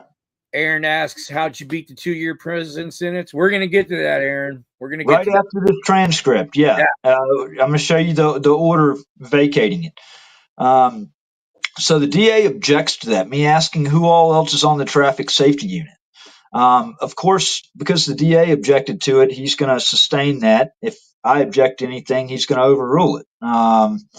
So I said, all right, on the eve of August 10th, 2023, or in the early morning hours of August 11th, 2023, did you receive a phone call or any other communication about me coming into Galveston from anyone? And he said, no, I did not. And I said, okay. Officer Murph was the officer that pulled me over at approximately 2 a.m. on August 11, 2023, and you pulled up to assist as he was getting my driver's license information. Why did you walk up to Officer Murph and say, this guy's an auditor and that he should step aside and let you take over the stop? Olstein said, that's not exactly how the conversation went. I said, he said, that's not exactly how the conversation went. Is that correct? He said, correct. I said, how did the conversation go? He said, whenever I got to the scene, Officer Murph advised me that he thinks you were an auditor because you had a camera facing him. And I said, at which point you responded saying what? He said, I asked him like if he thought you were heading, what he could smell in the vehicle, why he pulled you over, and then he asked me to go talk to you. I said, did you say something along the lines of this guy's an auditor and to step aside and let you take over? He said, I might have. I'm not positive. I don't have my body camera in front of me. I said, you don't have your body cam in front of you. Does the district attorney have your body camera? He said, I'm assuming. I assume he has the footage. I said, well, let's watch the body camera. Let's watch the body camera then. And the judge says, I can't. What are you?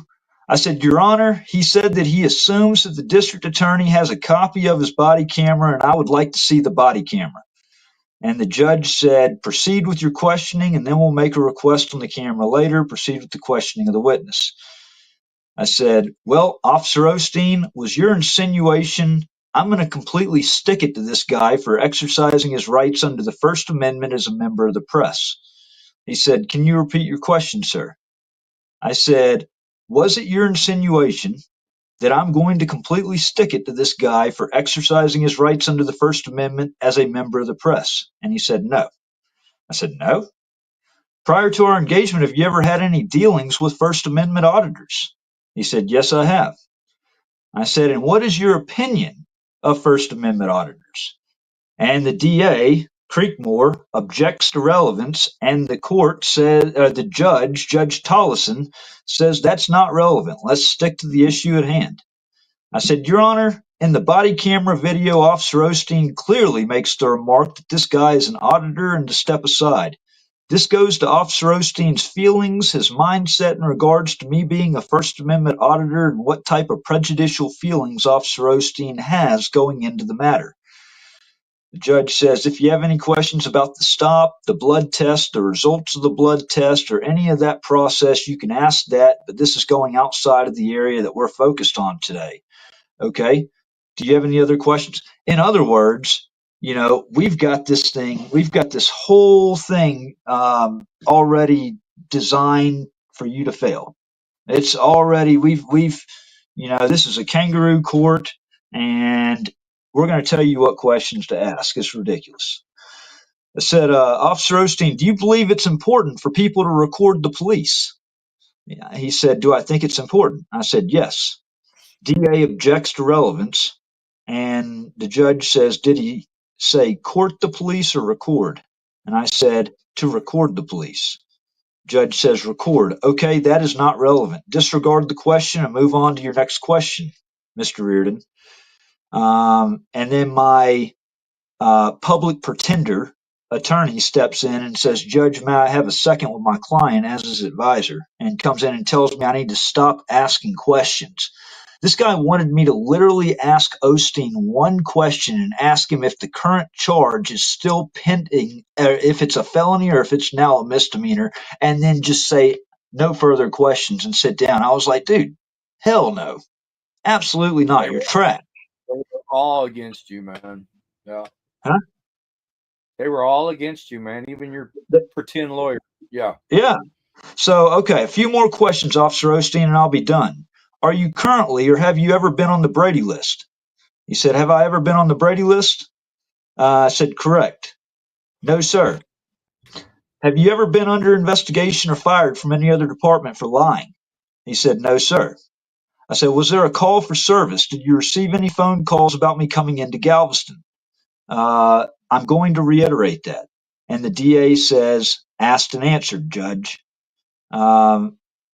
I said, what was your probable cause for the investigation and asking me to step out of the vehicle? He said, what was the probable cause that initiated the investigation? I said, yes, and asking me to step out of the vehicle, which is part of the investigation.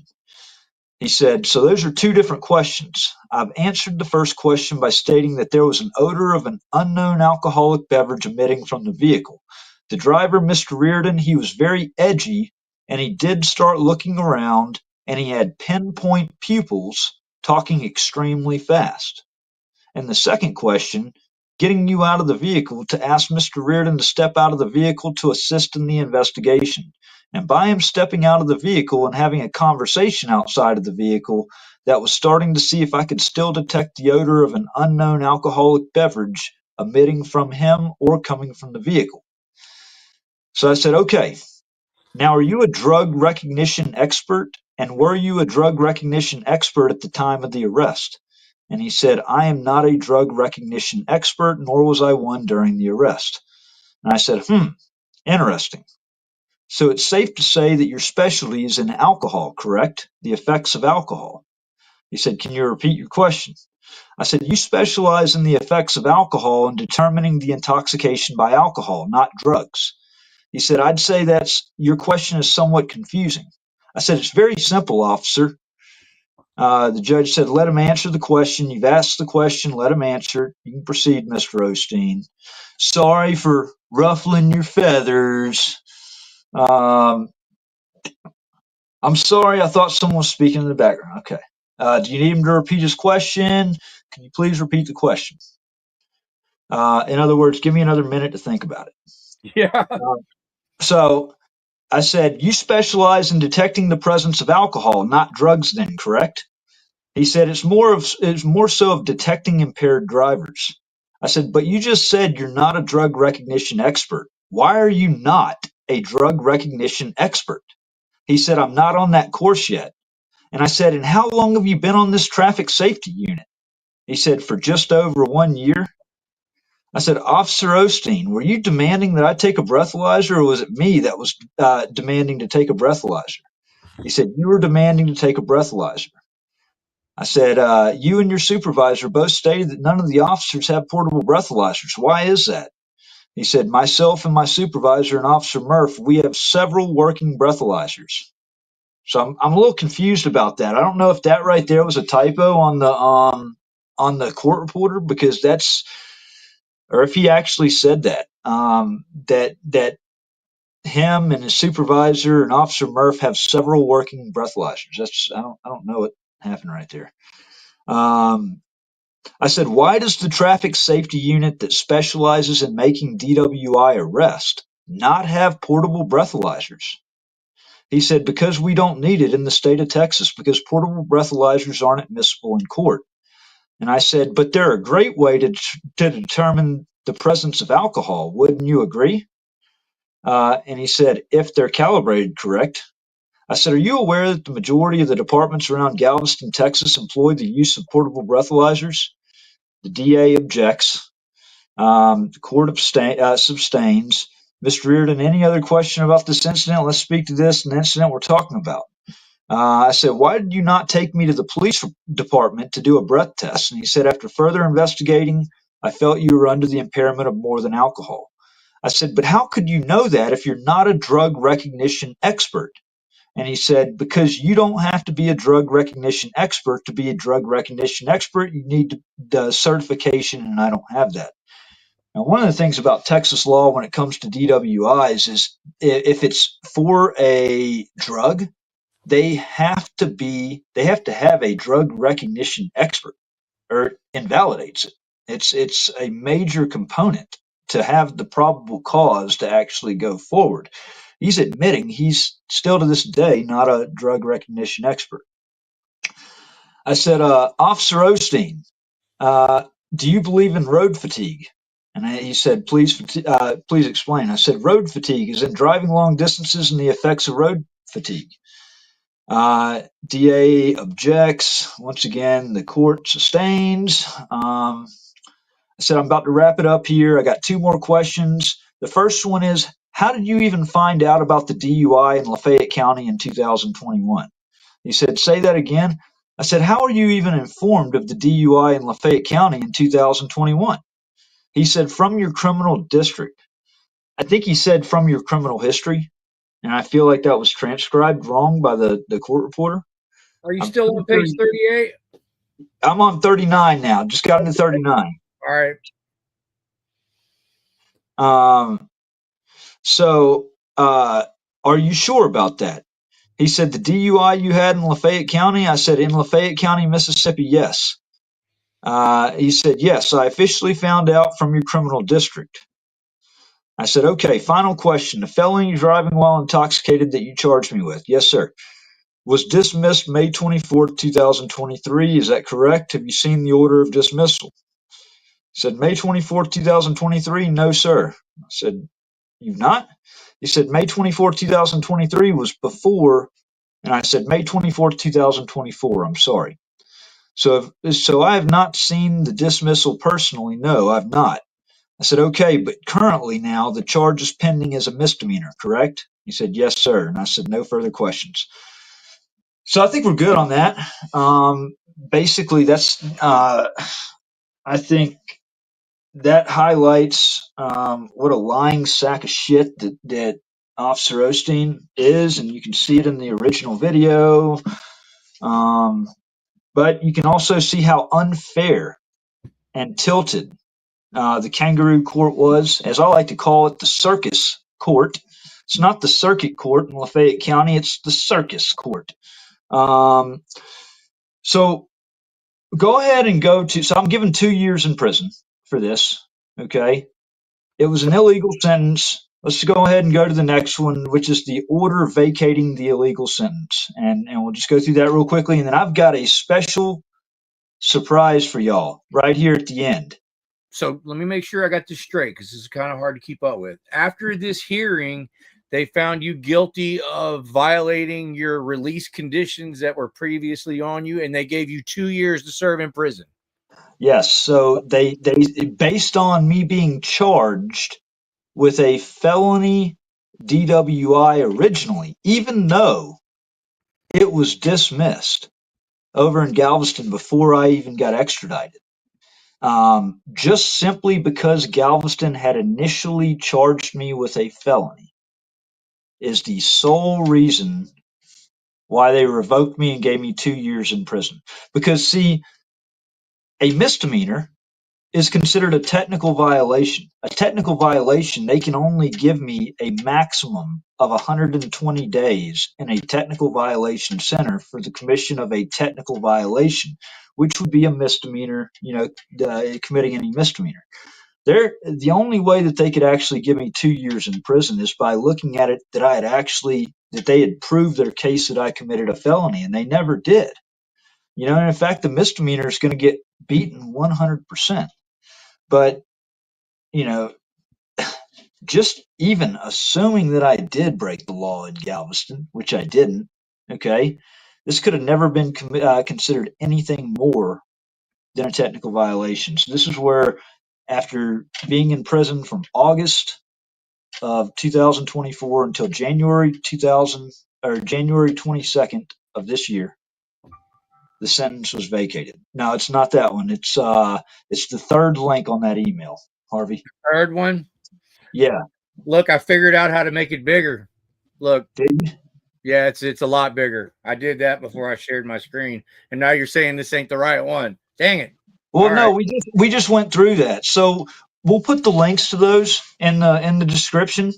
I want to get through this order real quickly because we're coming up on 2 hours, and I don't want to make your live stream go over 2 hours. That was the second one.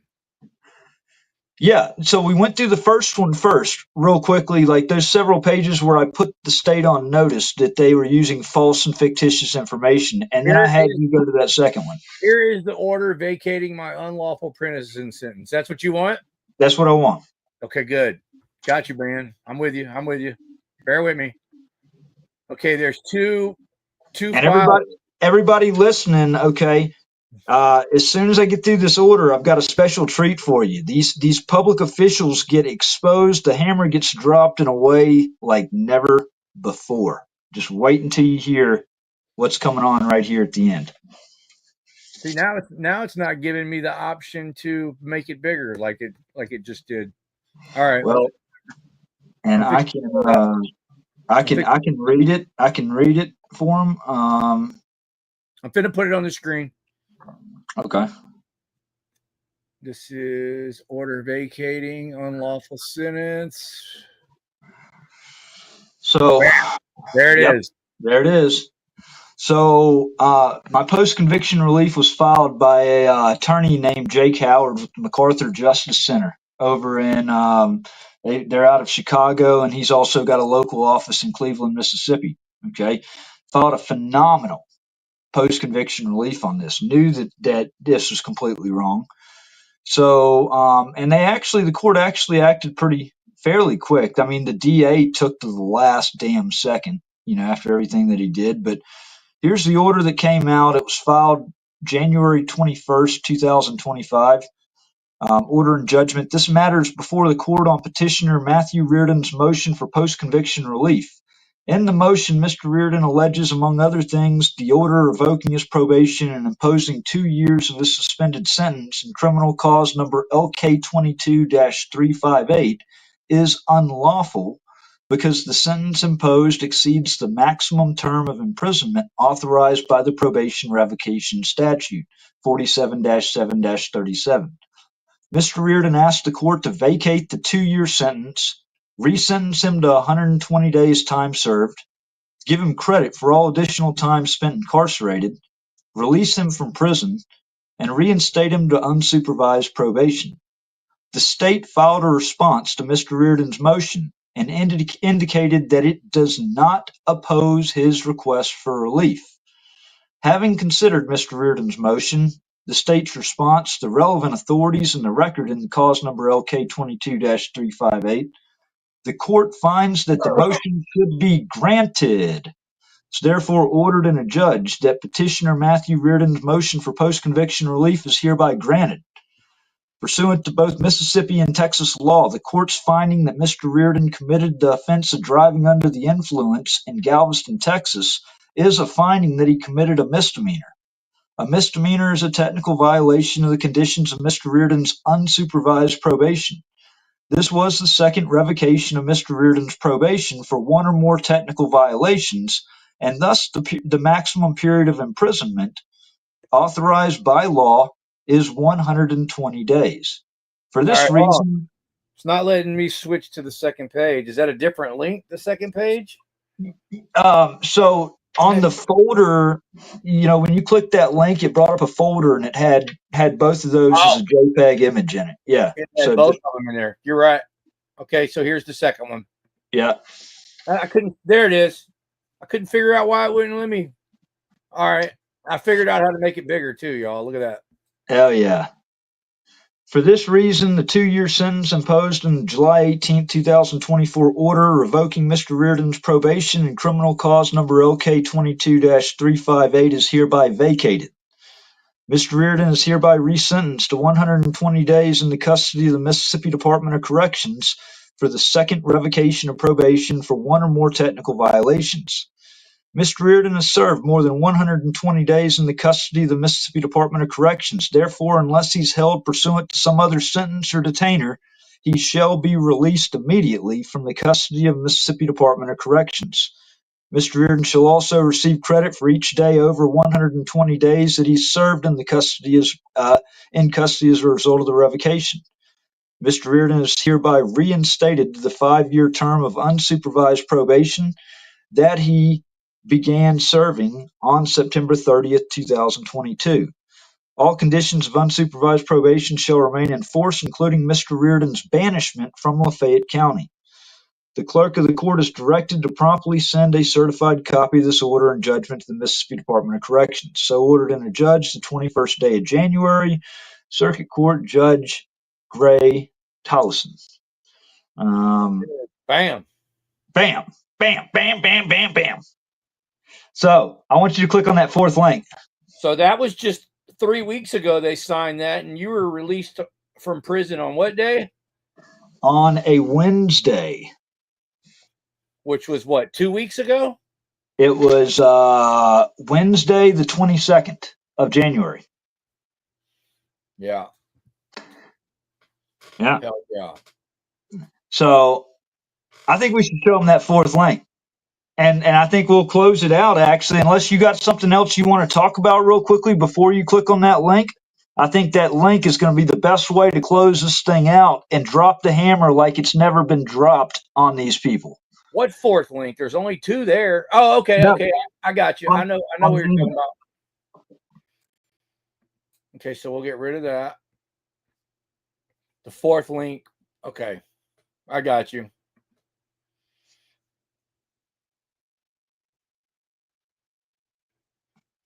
Oh, I know what this is. Yes, you do.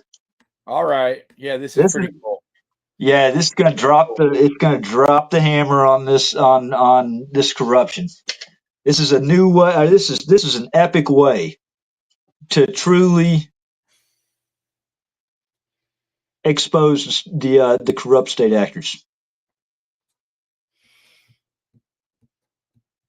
All right. You want to say anything? Hey, make sure you go over and like and subscribe to my new channel, Patriot News Activism. And then if anybody just so happens to feel inclined, I did finally get back into my old Cash App. It's $1A audit. Definitely, if I'm not out here trying to beg for money or anything, but if you just so happen to have anything extra, I've been through hell and back. But it's $1A audit on 2 A's or 1A? 1A audit. So that's 2 A's or 1? Yeah, it's 2 A's. 1 A and then another A, UDIT. I just and put it'll it pull in. up. Yep. Okay. Now, before I start this video, I just want to, it looks like you started a new YouTube channel, and that brings me to the question, why are you not back on your old YouTube channel? So it's a good question. So that gets into the damages on all this. While I was locked up, the phone numbers that were attached, or the phone number that was attached to my YouTube account, because it wasn't used in so long, the number was recycled, and I lost that number. And I've got the password to log in, but it's two-factoring me out. So it's trying to send a text message to the old number. I can't get into my YouTube account any other way. I had 2 iPhones also that were, in the care of somebody down there in Galveston. That's what I was going to say. I thought it was because your phones, you didn't get your phones back. What happened to your phones? I'm trying to figure that out myself. Austin had them, and I have no clue. Your guess is as good as mine. He's still got my laptop, hasn't turned that over. That's why I'm having to do this on a cell phone. I've got a very nice gaming laptop that I really need to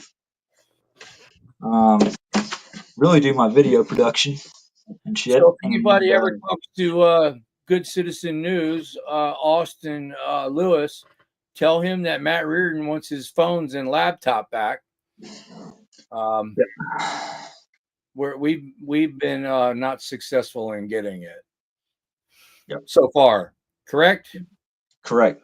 He was supposed to come by last night and come by today to you to drop it off, and that never happened. So. And what about the phone? Is he supposed to drop the phone off too? The brand new iPhone? He has no clue where the iPhones are at. Both of my iPhones, I had 2 iPhones and then 1 Samsung phone I went down there with. So a total of 3 phones. One of them was an iPhone 14, brand new from Verizon. One of them was an iPhone XS that actually had 256 gigabytes of storage. So it was a very fancy iPhone XS. The iPhones just conveniently disappeared. The Samsung, luckily, got turned over to Harvey. But yeah, still out the iPhones. Which I mailed you the laptop. Yep, and I got that today. Yeah, I'm actually on this live stream on the phone that you sent me, and I got today. So, yeah. Hey, make sure on that video, it looked like down there on the audio, it looked like the audio might have been muted on that video. So you might want to, on the is it on, or is it active, or is it muted down there? Like whenever you hold the mouse over that Patriot News activism video? No, it's okay. there. All right. Yeah. So hey, let's see what they think about that. I'm anxious to see I want you to leave some comments. What you think about this video? This is a music video. Okay. Yeah. That really, I mean, whew. And this is on my Patriot News activism channel. Okay. So if you want to see this video, see it larger and higher definition, go to the Patriot News activism channel. This is the new channel that he started because his old phones, he hasn't gotten them back. Okay. He got the one back that I had, but not the other ones. And that's kind of a long story. There was 3 phones, right? Yep. And then your gut instinct told you to have good Austin. You told Austin, look, give all my stuff to Harvey right now. I want Harvey to hold my stuff. And all I got was 1 phone out of 3 phones and a laptop. And I have returned that phone to you. So that's the story, everybody. All right, you ready to play this video? I'm ready. Here's Matthew's new channel link. This is called Caught Red-Handed. Okay. Caught red-handed. This ain't copyrighted music, is it? Nope. All right. This is pretty cool, man. I watched it yesterday. Caught red-handed, their lies laid bare. These public officials thought nobody would care. A conspiracy deep, but the truth's coming through. The system's cracking, now they'll pay their due.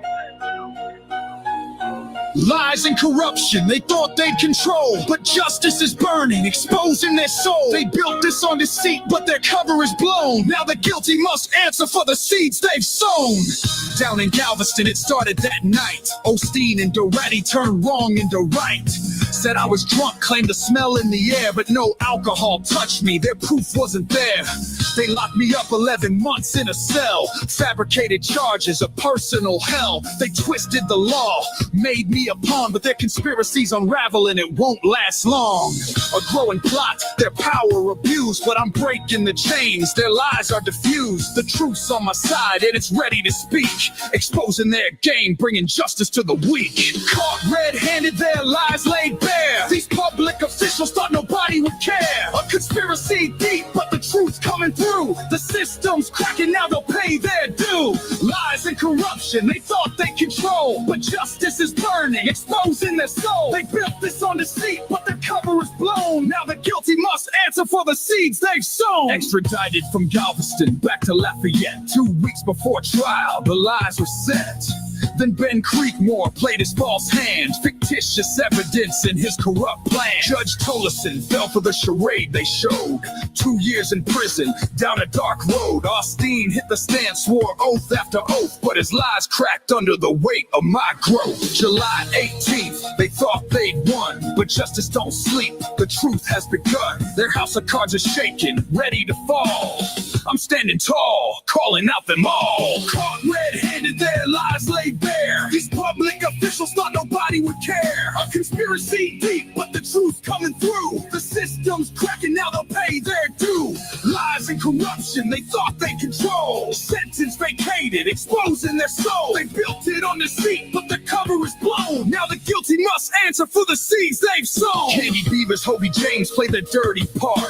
Conspired with Galveston to tear me apart. Jeff Busby sent false statements to the district attorney, and when the heat came down, it was so concerning. A snake in the grass hiding behind his crew, but the truth reveals everything they do. Their lies run deep, but justice runs deeper. Each betrayal exposed, the climb's getting steeper. They thought they'd silence me, bury my voice, but now it's my time and I've made my choice to shine a light, make sure these criminals pay. Justice is coming and it's here to stay.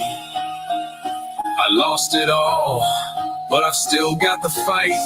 Damn right, the truth's a weapon cutting through the night. The sentence declared unlawful, the order vacated.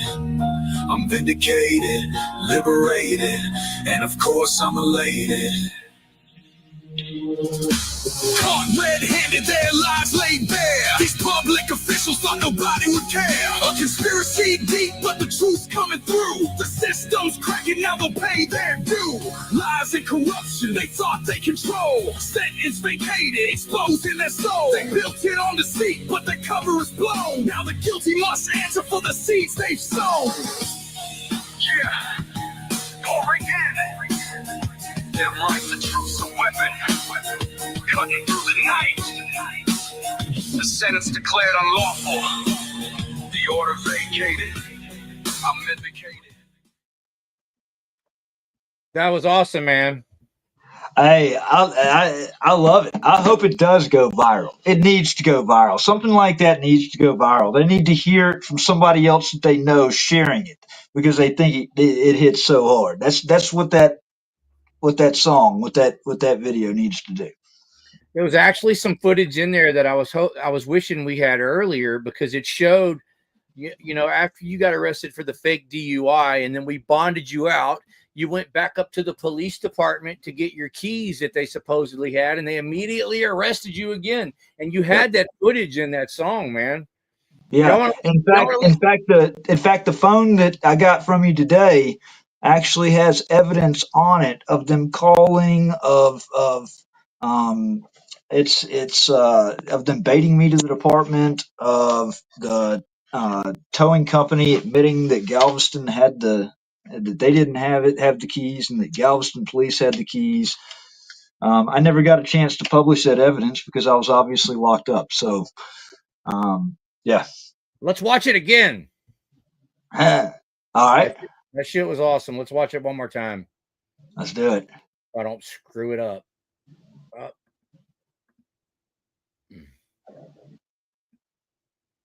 All right, here we go.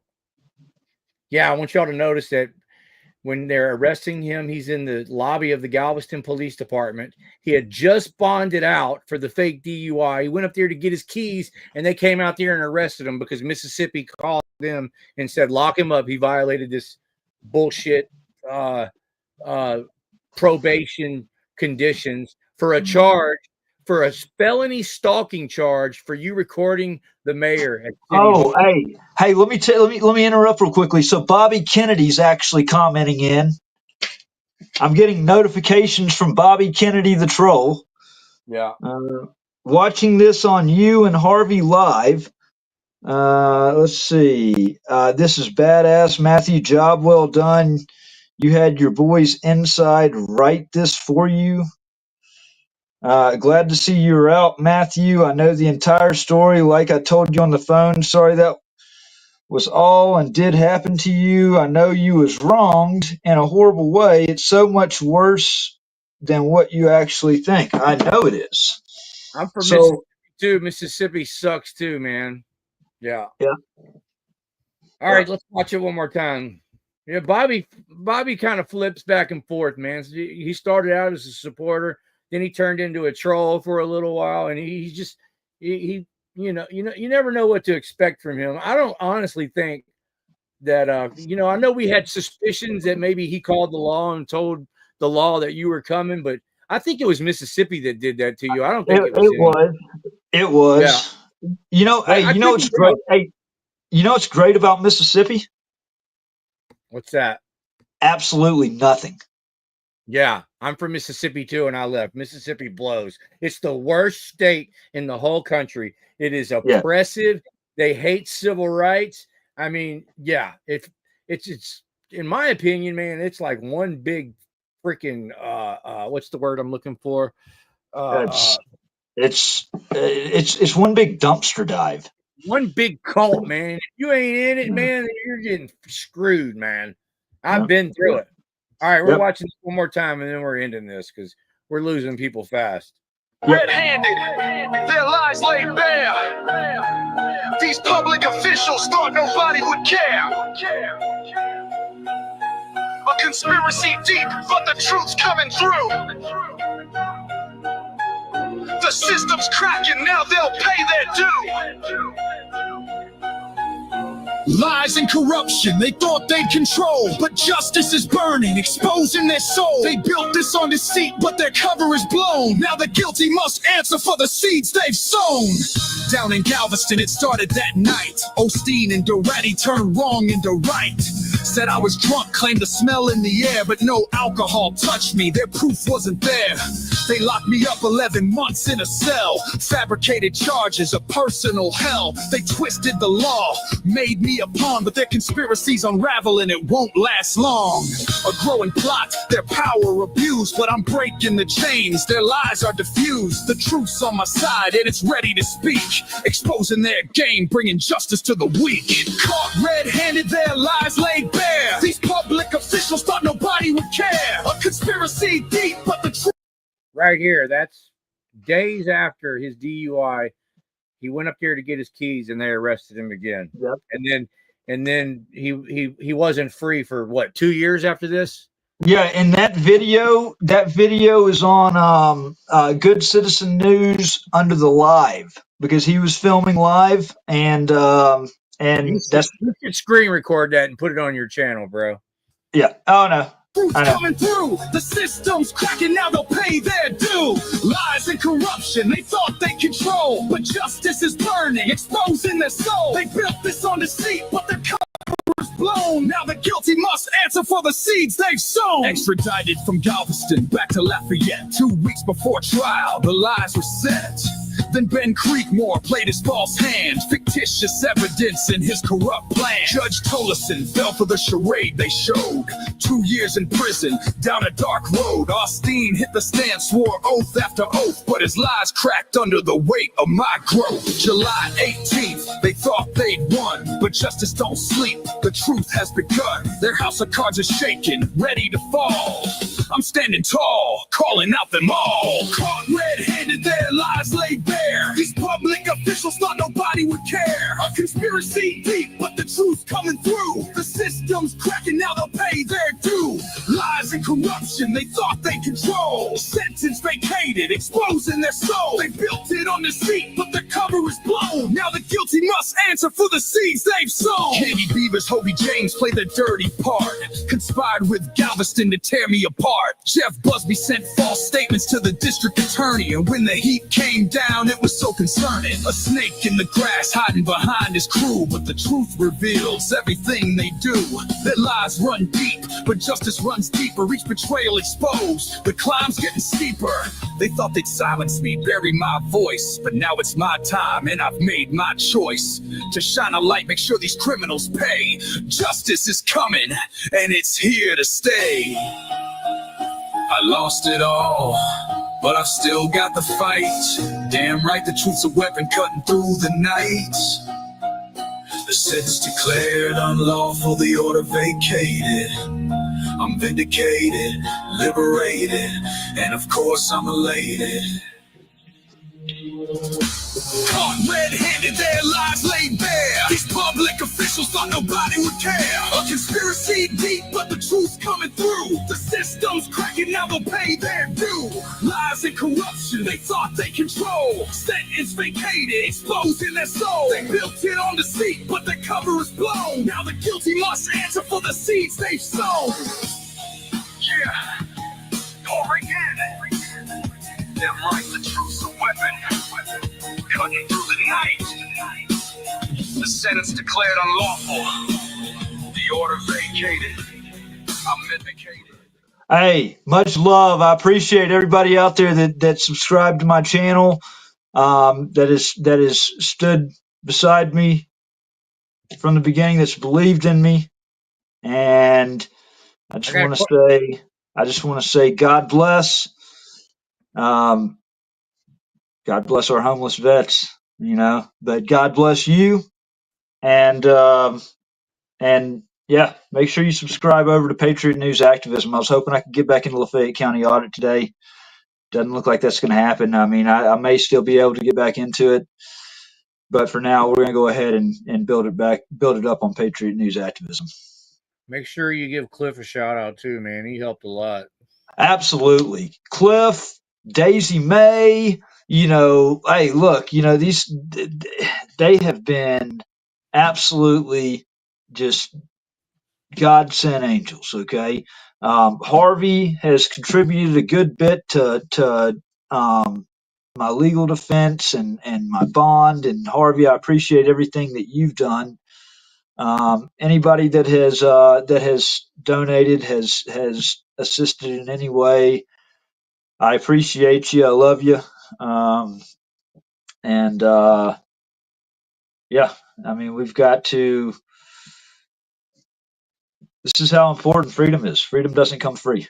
As a Marine Corps veteran, I swore a lifelong oath to protect and defend our Constitution. At this point, I don't really have much else that I could lose. It's not only has it just taken a sledgehammer to my life, but it's taken a sledgehammer to my kid's life. Okay, so what's next, man? What's next? What's your plans? Are you gonna as far as lawsuits? What's the next step, man? And then we'll end this. So I got a couple of law firms out in Texas that are representing me, and I can say this, that they're going to be held accountable to the fullest extent of the law, 100%. And I believe I 100% believe that this is going to be the largest, just because of the how much just conspiracy went on, how many people, how deep it goes, just the level of liability here, the amount of damages that have been incurred here. Just it's absolutely, it's the most outrageous thing that I could ever dream about. And I truly I believe this is going to be probably the largest civil rights lawsuit filed by these attorneys, and it needs to be. It needs to be. It does. Well, I wish you luck, man. Let's go ahead I and end it, appreciate man. you, Harvey. Hey, no worries, bro. Glad we got to do it. It went a lot better than I thought it was, because it's like I said in the beginning, there's so many moving parts to your story, man. It gets complicated real quick, but I think we laid down a good track of what happened and where you're at now, man. I think it went real well. And you know what's so crazy about this is literally what we went over tonight is literally about five. It's definitely not. I don't think it's even 10%. It's about 5% of my story. Like going back to 2017, the amount it's so convoluted. But when you take a look at everything as a big picture, and you see the same people connected, and you see how one thing connects to another, it's easy to look at certain things that have happened and look at them as isolated incidents when you don't know the big picture of what all has gone on. But when you truly see the big picture for what it is, that's it's sickening. And eventually, I'm going to get my story, completely put out there. It needs to be in some kind of freaking DVD set or something. Like it needs to be like some kind of like 5-part documentary series or something. I don't know. It can't. There's no way it could be covered in one video or 2 videos or 3 videos. That music video was pretty awesome, man. If you can put that together, then you can put together the movie of what happened to you. Yep. All right, let's end it, man. Good night, everybody. Appreciate Good night, it, Matt. everybody. Stay free. Stay free, bro. Yes, sir. Yes, sir. Y'all take care.